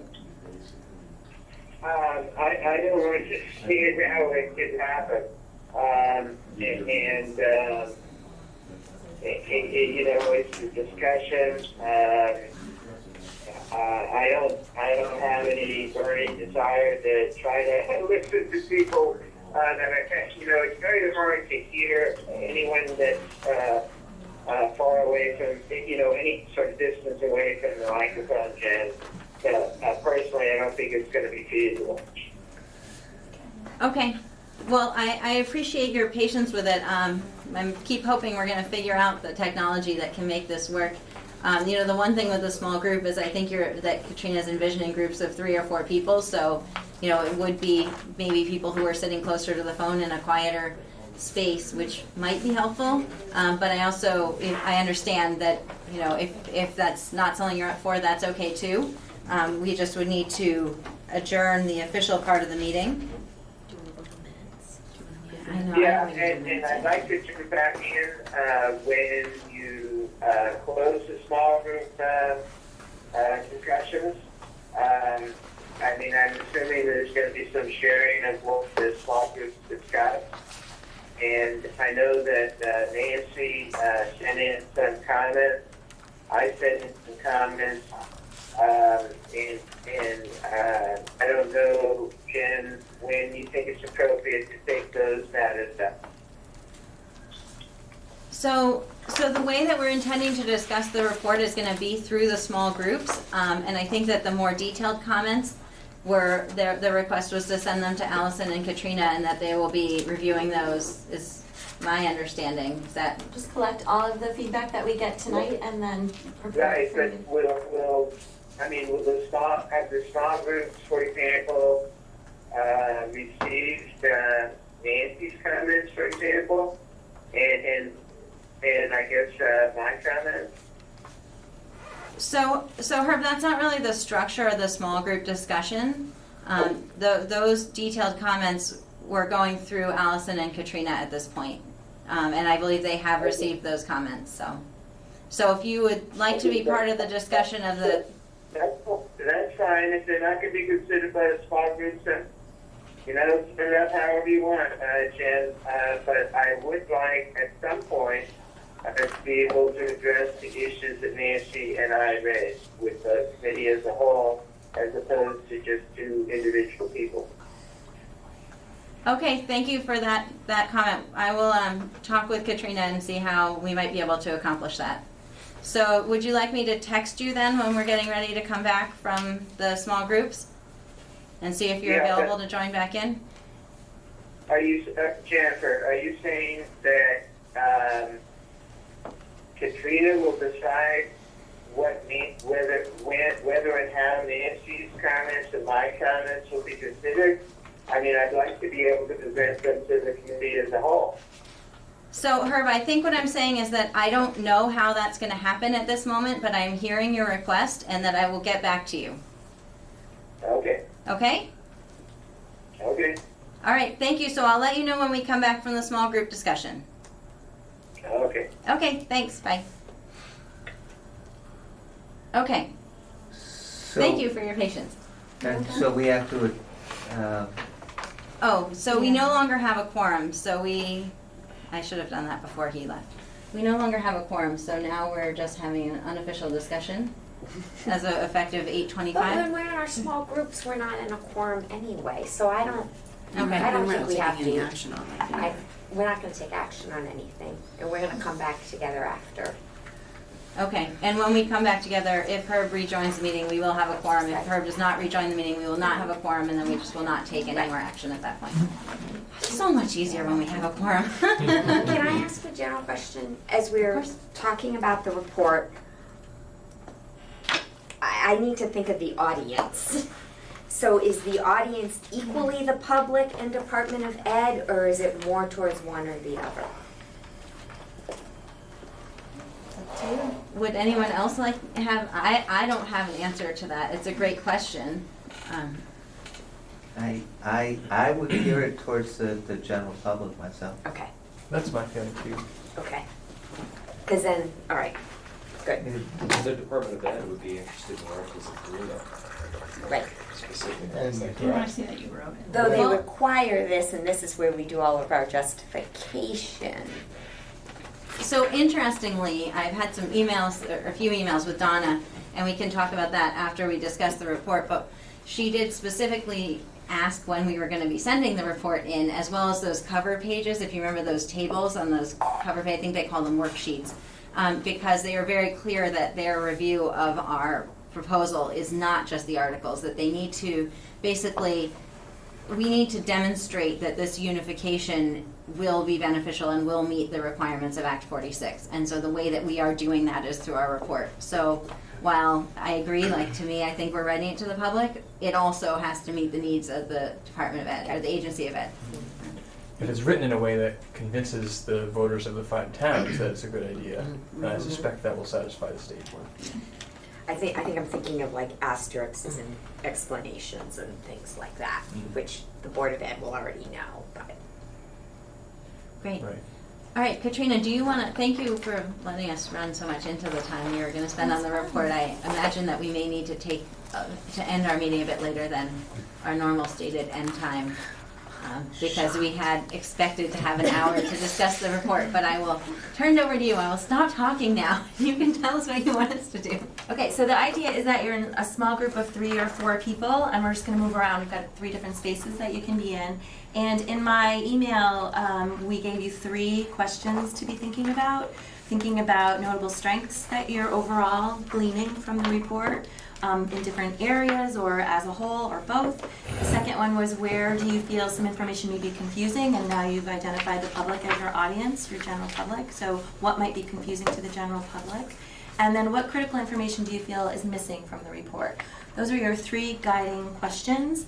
Hopefully when you read through it, you were thinking about that as you were. What I'm going to do is just kind of keep you moving in terms of timing through those 3 questions. The idea of breaking up into small groups is really so everybody gets a voice. So really making sure that all of you get to hear one another's thoughts, so that it's not just listening to one person's comments, that everybody gets a chance to talk about it. So my job will really be to keep you moving and through those questions. The best way, I think, really to do it is when you get with your small group, I'll just say, okay, go ahead and go around your circle and talk about notable strengths. We will need somebody to take notes for Shauna, because this could be a nightmare for you. So we'll make sure we have a note taker in each group who's actually jotting these things down, and that way they can just go to Shauna so that she can type it all up for our minutes or our discussion points, or whatever you want to call them if it's not a form. So that's how that will work. And then I'll say, okay, 2 minutes, and then we gotta move on to question number 2, which will be your confusions and then your what's missing. I was hoping 10 minutes per question. So really that's 30 minutes, and I imagined it might go over a little bit. And then when we come back together, depending on the will of the group, we can talk about, you can have a spokesperson kind of just give us some general trends from what you read. But we don't have to belabor that too much, because as Herb noted, there's some written feedback that we also were given. So between feedback that we've been given outside of this meeting and feedback that will get typed up, everybody will get to see the trends in the data, is what I was imagining. Great. And Katrina, can I clarify? I think that the intention is that folks who are visitors at this meeting would also be able to participate in the small groups. Gotcha on my if they want. list, yeah. Cool. Sean and Shauna too, if you want. You've got a lot of hours invested into this place. You know as much as we do at this point. So that's right. And you live in the front town. Okay, questions about how it'll work? All right, so I was thinking in this room could be Patrick, Sarah, Stephen, Andy, and Michaela. And Michaela, I'll take care of you on FaceTime in a second, okay? Are you there now? Yeah, got it. I had to unmute, sorry. Okay, yeah, I'm sure you do that a lot. And in the kitchen, Allison, Ed, Mary Kate, Sean, and that's it. The kitchen is right on that side of the wall. And then in Susan's office, because it's the cleanest, Jen, Elin, Ari, Shauna, and Susan. Did I get everybody? All right, and one person from each group, take a notepad. That doesn't necessarily mean you're the note taker. You can work that out yourself. Identify some of the highlights from your conversation, knowing that, and I think John will speak to this too, that more detailed opportunities of information is coming your way, and then Sean is going to type all this great stuff up for you. So as soon as everybody's back in the room, we'll do that. And that's, she's getting him back? Oh, is that what she's trying to do? I don't think so. Oh, No, she might have been here. Okay. But do you think I was trying to run away? No, trying to get her. Oh, yeah. Red Rover, let We him could just come call over. him and see if he answers. It'd probably be as good as Putting that you speaker somewhere. would do for you. Okay, I have a good speaker that I'll bring some. that's a nice image. Disconnected. Be smart. She's putting you in the bookcase. That's a good place for me. There you are. That's cool. I like it. I think we did say we're allowed to have people participate that way. While she's trying to call, I have a question about the Australian ballot and the, so the commingle thing. So right now, this first time, when they vote on it, they're going to vote, everybody's going to vote by town. You bet. Yes. But if we change something, we're voting as an entire district. That's true. So if somebody decided to change any of these things that we vote on, like, for example, the closing of schools. closing of schools, that would be voted on by the entire district. They could vote to change the fact that we would vote by town. Okay. That which you say is correct. Okay, thank you. So we just spent a lot of time.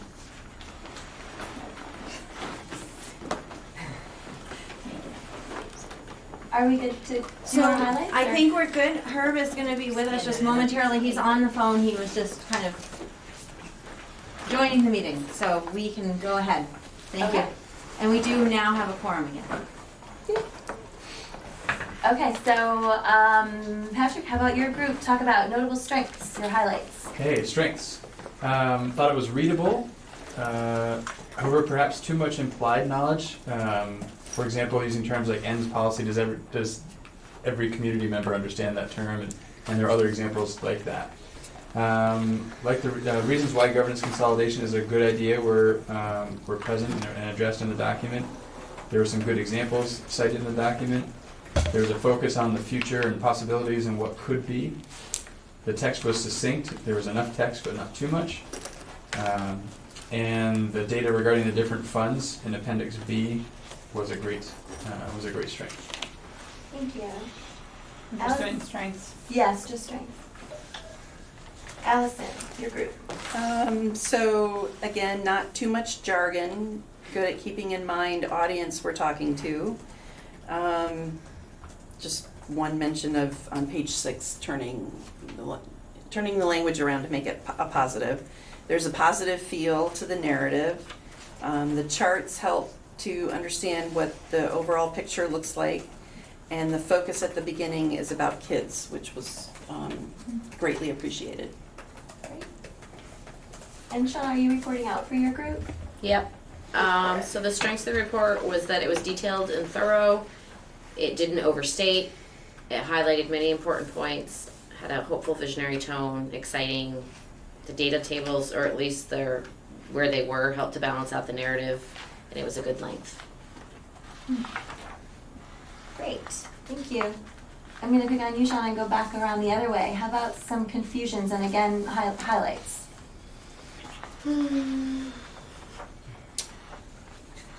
Okay, one of them was if pre-K students were included in the charts. That's been changed. Okay. Less is more. Some sections were too wordy in regards to the narrative. It seemed like perhaps maybe the paragraphs could have been more like 1 or 2 sentences. There was some mention around language in regards to superintendent's time. Maybe not. I think you guys have talked about that before, but sort of like not having it be all around the superintendent's time and how they're spending time, because you don't want people to just be like, well, we don't really care about the superintendent, this is about the students. So somehow, I think there was some careful wording, but maybe something more. Some of the charts were confusing. That's really general, confusing, that's what it's, some of the charts were confusing. Confusion around tax rates. And then I think it was Jen said that sometimes we weren't sure what we meant. Was it the NESU or was it Vermont? Or who is we?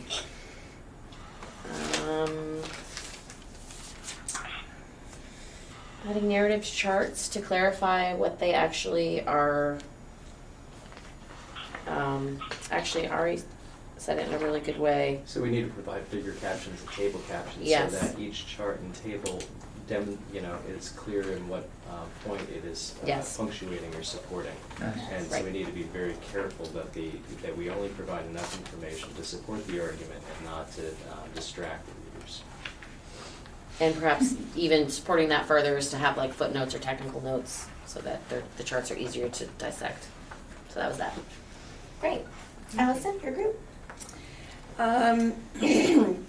So confusing, the narrative assumes how it will be in terms of policy governance.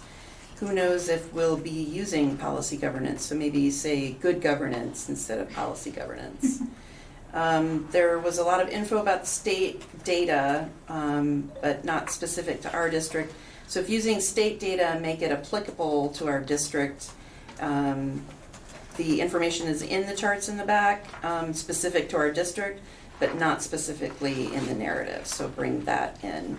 Equity and quality are bedrock to a lot of people, and we should make it clear that if folks feel that their school is a great school, that their great school will not lose control of that greatness and be brought to the middle, down to the middle of the entire district, but rather it's to have the entire district look at everybody's best practices and bring everybody's performance up, above the middle.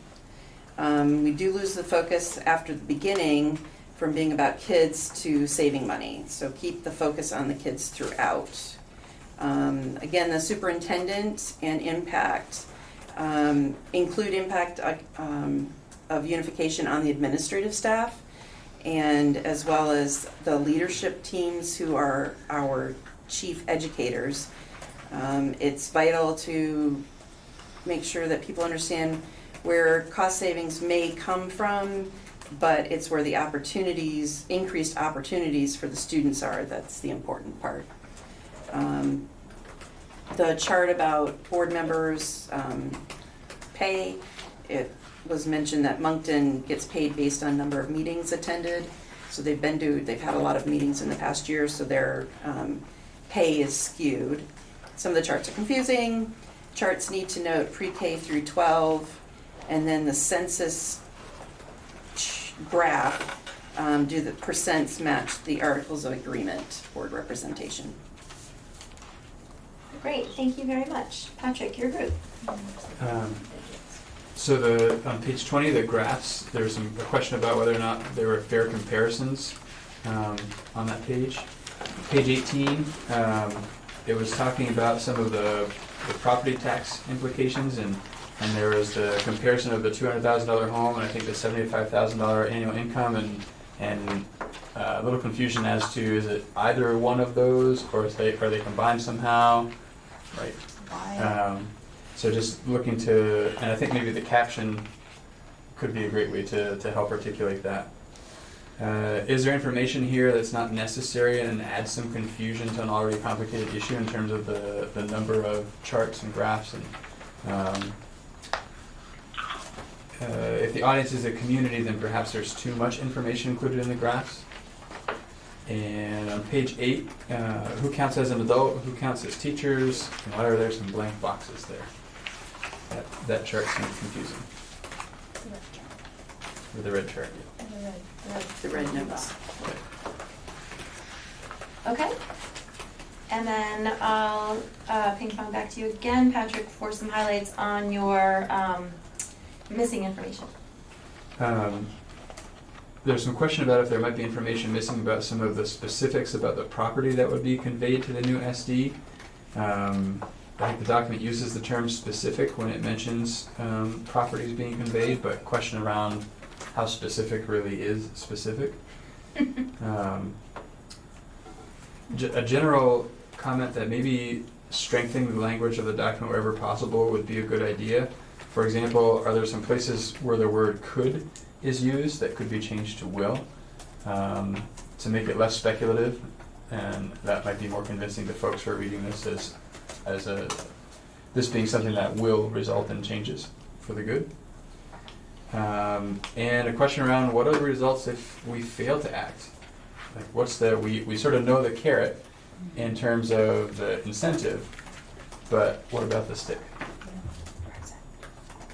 Great, thank you. Allison? So we need to hit harder on what's best for kids.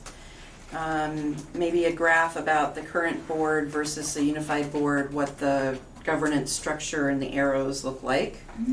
Did you mean an org chart? Org chart, yeah, All right. essentially. it might be worthwhile from a town perspective to state what won't change. Still use dugouts in the fields, the kids are still transported, they stay in their schools, and then the PTO money, and so maybe have a table of a variable and what our current structure has and what a unified structure should have and what we would need to change in order to accomplish the unified structure. In the homestead tax rates, put in the calculation example that was used from the Vermont State Department of Taxes so that everybody understands how that's calculated. Are the tax rates all the same? When do we get our unified tax rate? How does that get determined? The homestead tax rate table. Slow down for Sean. Oh, That's sorry. okay, you're gonna give me that afterwards. Yes, Yeah. sorry. I'm doing the best I can. can. I'm misspelling a lot, but that's So okay. the homestead tax rate, does that include the savings mentioned in the narrative? And then consistency across the narrative in terms of charts and numbers in the appendices. And fancy fingers over there. Your group. So let's see. We didn't really have that much, but so on page 17, the first year interest payment wasn't included with the debt. And Elin thought maybe that would be an important thing. If we're gonna have that on there, we should include all the debt, not just the principal payment. The other thing is somehow in there we have to highlight in some way that the unifying will allow everyone to finally vote on the supervisory union budget. I mean, it's going to be one supervisory union budget, but it will allow everyone to vote on the greater. On more. Yeah. And with that, yeah, go ahead. And well, you're probably about to say that. Yeah, you can have it. No, that's okay. Go ahead. And just that the board will have more flexibility in balancing all of the different priorities in that budget rather than having chunks by assessment that aren't able to be adjusted if needed. That's what I was gonna say. You're good. Sorry, I No, thought you're you were good. going to the next one. No, you're good. Okay? Yep. All right, thank you all very much. What was great for me to be able to be a fly on all of your walls was that everybody talked, which was awesome. The couple meetings I've been to, that's not always been the case. So I'm really glad that everybody shared and felt open. And we have lots to look at and to organize in terms of trend data. There you go. I'm sorry I'm standing, I tweaked my. Kayla would be signed in by now. Are you? She can hear you. But I'm That not was right now. That would be good. Hey, Ed. Will an effort be made to try and explain what Steve told us about the disappearance of the supervisory union board? It's a question for you guys. I just ran your protocol. I mean, that, it gets to, we don't have to vote on their budget because they're not there. Well, I think that should be, well, let me just answer with my opinion. I mean, I think that is a critical, that's like foundational to in my opinion, I was really shocked the way Steve was saying it wasn't, but to me that's foundational in going to this new model. It's that instead of having all these boards, you have one board and you have one budget, and that's, fundamentally changes it. Maybe that chart, I think in your suggestions, that chart with all the organizational flow and all the lines and the arrows, might help to introduce or to have a visual to go with that. It's a two-step process that we're gonna take in one step. We hope. The board state will then definitely know what we mean. We want this one. Right. Arrows. If this isn't what we're saying, then quickly fix it. Yeah. Great. Thank you, Katrina, for running that. I thought that was a really nice way to use small groups. This committee has used small groups in the ancient history of the committee. We haven't done that in a while, but it is a really nice way to get everyone an opportunity to participate. And I love that it feels like we produce something that can be acted on out of that small group time. So it felt really productive to me. So for myself anyhow. Thank you for organizing that for us. And for all the work that went into Oh my creating this. gosh. It's just, I hope we sandwiched it well. You're supposed to start with a lot of positive, add in your suggestions, and end with a very That's nicely done. Yes, and Katrina and Allison, who've really been doing the legwork to get this all together, so it's great. Yellen? In ours, you said, so if we have little nitpicky things that we are to send them to both Allison and Katrina, or, That's fine. Yeah, that'd be fine. okay. Okay. And I Yeah. think that they should, I'm just saying for the people that aren't here, if they had input, if you want to email that to me, just so I can add it into I don't know if that's, Oh, I It's think 5 probably we need pages. to oh, it's 5 just- pages, okay. I think that we need to capture the minutes of the discussions Okay. that we had tonight. I think we will probably need to talk about in what way it might be relevant to share any sort of the detailed feedback that comes in. You know, we have in the past provided detailed feedback in the agenda packet. I find it tends to just make the agenda packet longer, and we don't necessarily all go over that as a committee. So I would definitely be happy to think about that, but certainly if you have specific, you know, that detailed kind of feedback, please do feel free to go ahead and provide that. So the next item on the agenda, we actually skipped over agenda item number 3 to approve the minutes.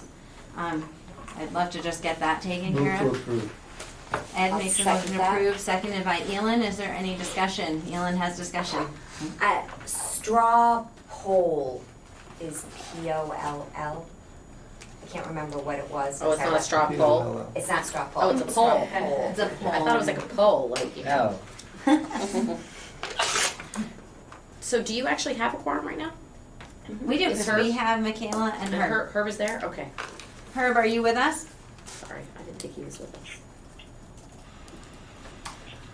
Yes, I Okay. Always good to be certain. Okay, so then I guess we would need to amend the motion. I make All a of- motion that we try. Do I have to do that? Well, we would have to approve the minutes with the corrections. Mike actually forwarded me something about Robert's rules and amendments last time, and if there is an amendment that is seen to be generally accepted to the body, that I can say something along the lines of, hearing no objections, the motion will be amended. Typically, our amendments are fairly substantive, and I haven't felt that we would want to just assume that everyone's okay with those. I would imagine in the case of correcting that spelling in the minutes that, That's fine. so Elin has offered an amendment to the motion Except with to corrections. accept with corrections, and hearing no objections, we will consider that motion amended. And so all those in favor of approving the minutes, please raise your hands.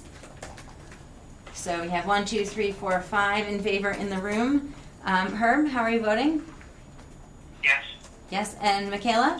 Yes. Excellent. So that's a unanimous vote to approve the minutes with the corrections. Thank you. It's good to take care of that, so we don't have to do that again next week or at the next meeting. So, which brings me to the next thing we have to talk about, which is when we all want to see each other again.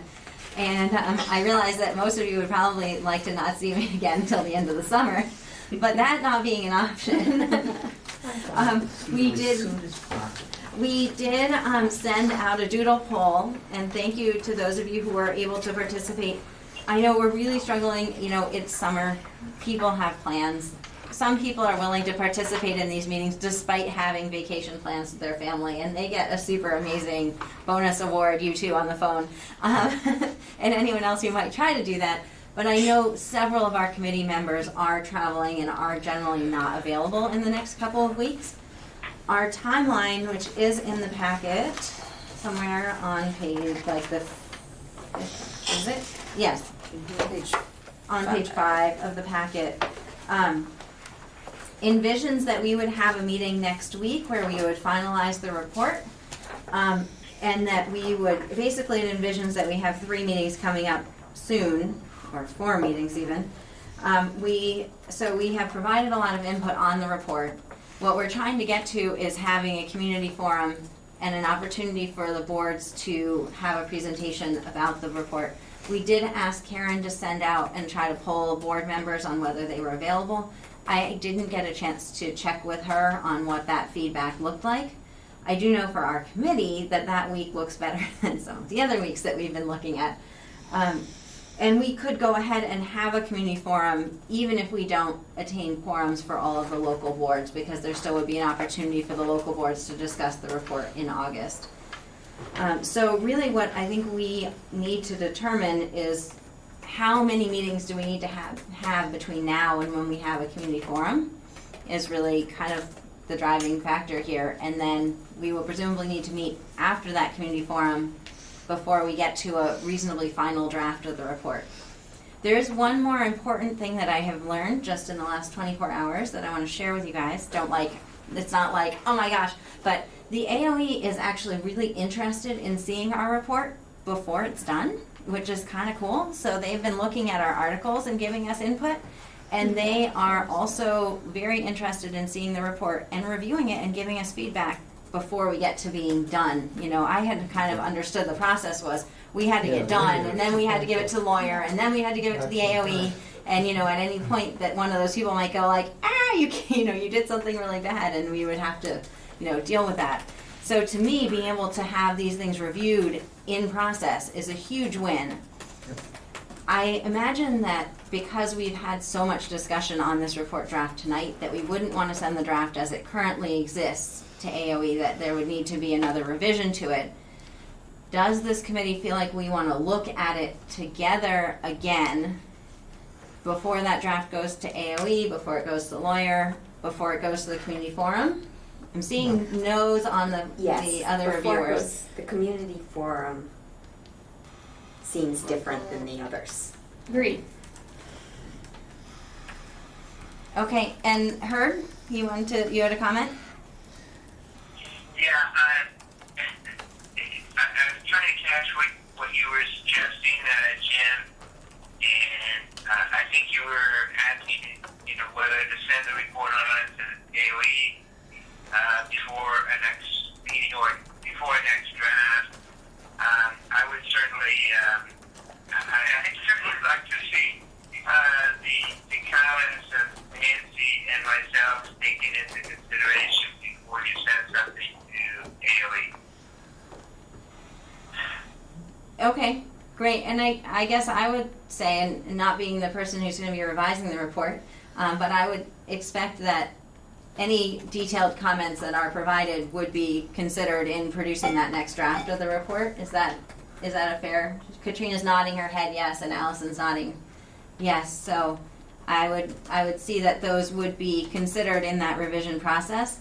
The question is really, whether we feel we need to have another discussion as a committee. Keep in mind that having either our lawyer or the AOE look at the draft in no way binds us to what's in there. It just might help to raise, AOE might have suggestions about, some of the things that we raised. Do you really need this chart? Or, I have no idea what kind of feedback they might have on the report. Okay, so Jennifer, let me be a little more clear. I would like to have another meeting before we actually. I think we need to have another discussion of the report before we go on. Okay. I mean, I take it that you were saying that the people who are drafting the report will take Nancy and my comments into consideration. I just want to see what sort of consideration is given to them, and I'd like some discussion of that.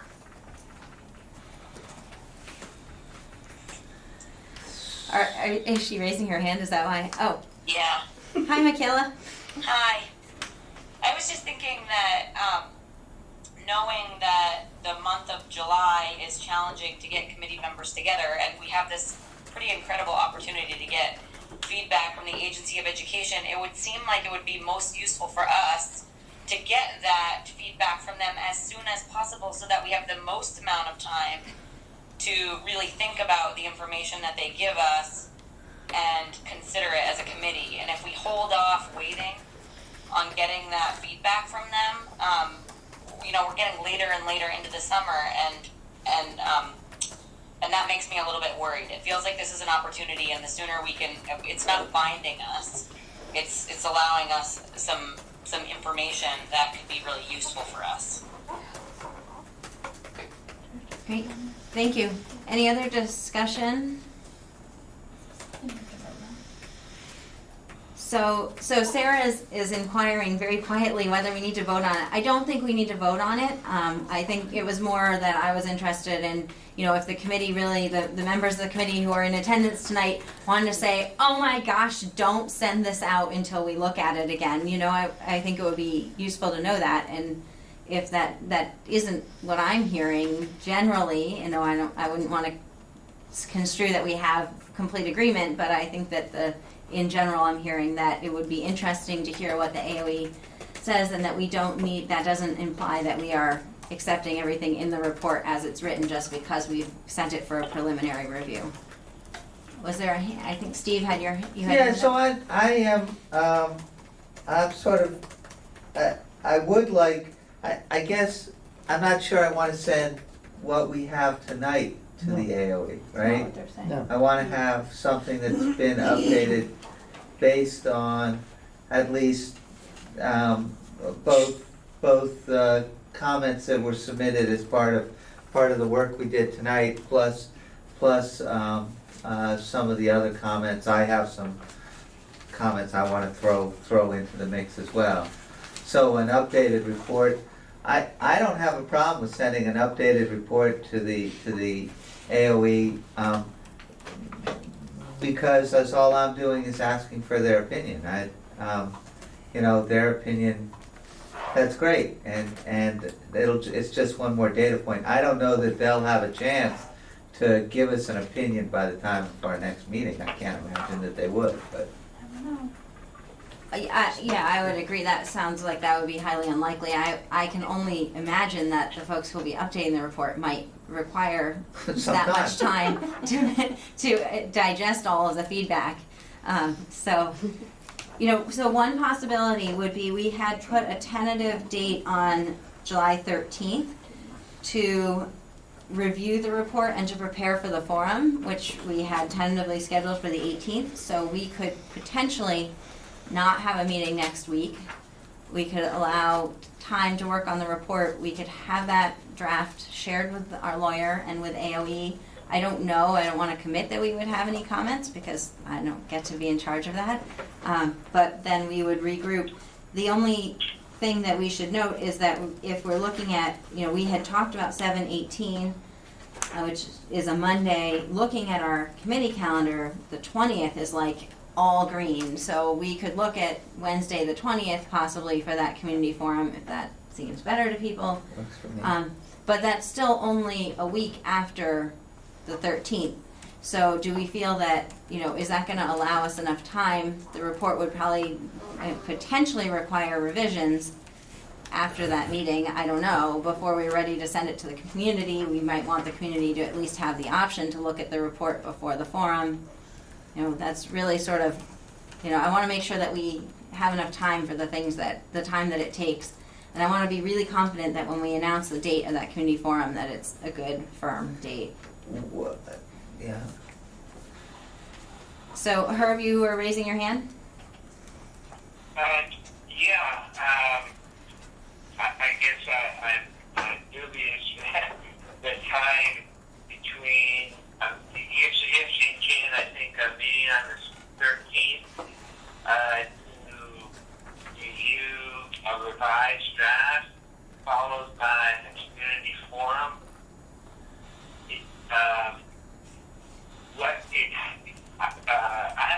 I think you cut it short because the meeting on the 7/6 or 7/7 that makes sense. I think what the community, the folks that we're going to be talking to on the 18th need to see the final report, I would think. So I'm just not sure whether you're going to be able to get everything done that you need to get done on the 13th in order to have a final report, nailed down and sent to the the community and the boards for the 18th. Over now. So Herb, I'm hearing your suggestion that we should have a meeting next, we should have 3 meetings then, rather than 2. Is that sort of the bottom line of your comment? No, not necessarily. 7, 6, 7, 7 aren't probably not very convenient for a lot of people, but I'm just saying that if your next meeting is on the 13th, I think you're squeezing yourself in terms of getting our final report, preparing the final report. I mean, you can present a draft on the 18th, on the 13th.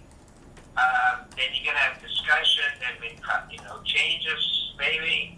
And then you get that, and I just think, the 5 days is kind of short. That's all I know. Katrina? I guess I just need clarification about what it is that the group wants to bring to the community forum. Is it an opportunity to get more feedback into the report, to influence the final draft, or now I'm confused that some may have the impression that we're bringing a final report to the community forum. So I can only respond that I don't know that we have clearly established exactly what the goals of that community forum are, although the communications working group will be meeting later this week to be talking about that. My sense, we have had a lot of discussion within this committee about the importance of having community input before everything is final and done, and so I think our goal of having a community forum in the summer rather than in the fall once the Board of Ed has approved it is because it's not too late to incorporate some of those ideas. At the same time, I think we want to know enough that we have a fairly complete draft, and we feel pretty good about the numbers that are in there. I would be nervous if we still had significant questions about the charts, for example, and what those numbers mean. That might cause more harm than good to bring that out to the community. Is that helpful? Mm-hmm. So it's getting late. I'm not looking for you guys to make a motion on this. I'm just trying to get a sense, based on what I can see in the doodle poll. It's questionable whether we would have a forum if we scheduled a meeting for either the 6th or the 7th. Did I say quorum? Yeah. Okay. Did you mean quorum? No, I don't know if we would have a quorum if we schedule a meeting for the 6th or the 7th. So next week does not look highly favorable for that. If we feel strongly that we want to get together, we can get together and have discussion, whether or not we get a quorum. I guess I should also ask, I'm looking at Katrina, but Katrina and Allison, if we have a meeting again in a week, what's the likelihood that you would actually have, in a week with a holiday weekend in the meantime, will we have a new draft of the report to look at for next Wednesday? It would basically need to be done by this Friday to get it to folks. Right. If we're not going to have a quorum and it's just a discussion, it could be later than that. Well, the agenda would need to be warned by this Friday. We have an unfortunate common practice in this committee of sending things when not in the agenda packet. So I would imagine with the short time frame, we could perhaps accommodate like a draft that came out by the end of the day Tuesday, if we met Wednesday. But I don't, I'm asking what is reasonable and what's not reasonable, and I don't want either of you to feel like you can't, take advantage of your holiday weekend plans with your family because you have to write the report all weekend. I mean, frankly, I'm taking a little time on Tuesday, and Monday, but my narrative section is a little less dense than the charts and graphs part, so I really need to defer to you, Allison. It wouldn't be ready to go in the agenda packet, but I think we could have something significantly revised based on the comments that we've gotten, incorporating some of the new information that we need to put in there. I think we can have a substantial revision available. Okay. I also wonder about the expectation of how to use the feedback. I think there's some feedback that we received tonight and have received via email that has some pretty clear trends to them. And then there is some feedback that is kind of an outlier, and it doesn't necessarily go along with feedback from others. So I'm wondering about the committee's expectation to respond to every single thing, or would our job be really to try to incorporate as much as we can around the trend data? So my opinion would be that any work you can do to try to identify trends in the suggestions and to work with that would be most reflective of the feedback of the committee as a whole. But I welcome any other opinions on that. Steve? So I'm just, I mean, we're talking about the possibility of a meeting next week. At least part of it is to accommodate either Herb or Nancy or Mike. What's their availability next week? So, from what I can see in the doodle poll, I'm assuming Herb is still traveling and possibly willing to join us by phone next week. Herb, is that true? Yeah, tentatively, it's, yes, I'm doing my best to participate in every meeting. Great, and I see, it looks like Nancy is tentatively available on Thursday, but not Wednesday. We have other committee members who are available Wednesday, but not Thursday. It looks like we have Katrina Thursday, but not Wednesday, and it seems like since you're doing a lot of the work on this, that's probably kind of important to have you here. Thursday. So it sounds like we're probably leaning towards a Thursday meeting next week. And then we will keep the meeting on the 13th, and the communications working group will go forward in making a plan for the community forum. We will determine in our meeting on Friday whether that would be on Monday the 18th or Wednesday the 20th. And we'll try to look at whatever feedback we got from Karen from the board members as well. I think as far as there's no way to determine from the community what the best date is, but we just need to be sure to announce it we need to announce it imminently so that people have time to plan to be there. Hopefully they'll plan to be there. What time next Thursday? Next Thursday, I assume it will be 6:30 as usual, unless you guys want to start earlier. 6:30 next Thursday here. Okay. Awesome, thank you guys. So with that, we're going to table the other business section of the agenda, and we are going to, I would welcome a motion to adjourn. So moved. Great, seconded by Elin. All those in favor of adjourning, please raise your hands. I guess we usually just say aye for adjourning, right? Is anyone opposed to adjourning? Oh my gosh. Okay, that's unanimous. Thank you guys so much. Sorry we ran so late this evening, but I really appreciate everyone being here. It's like, see ya. I'm out of here.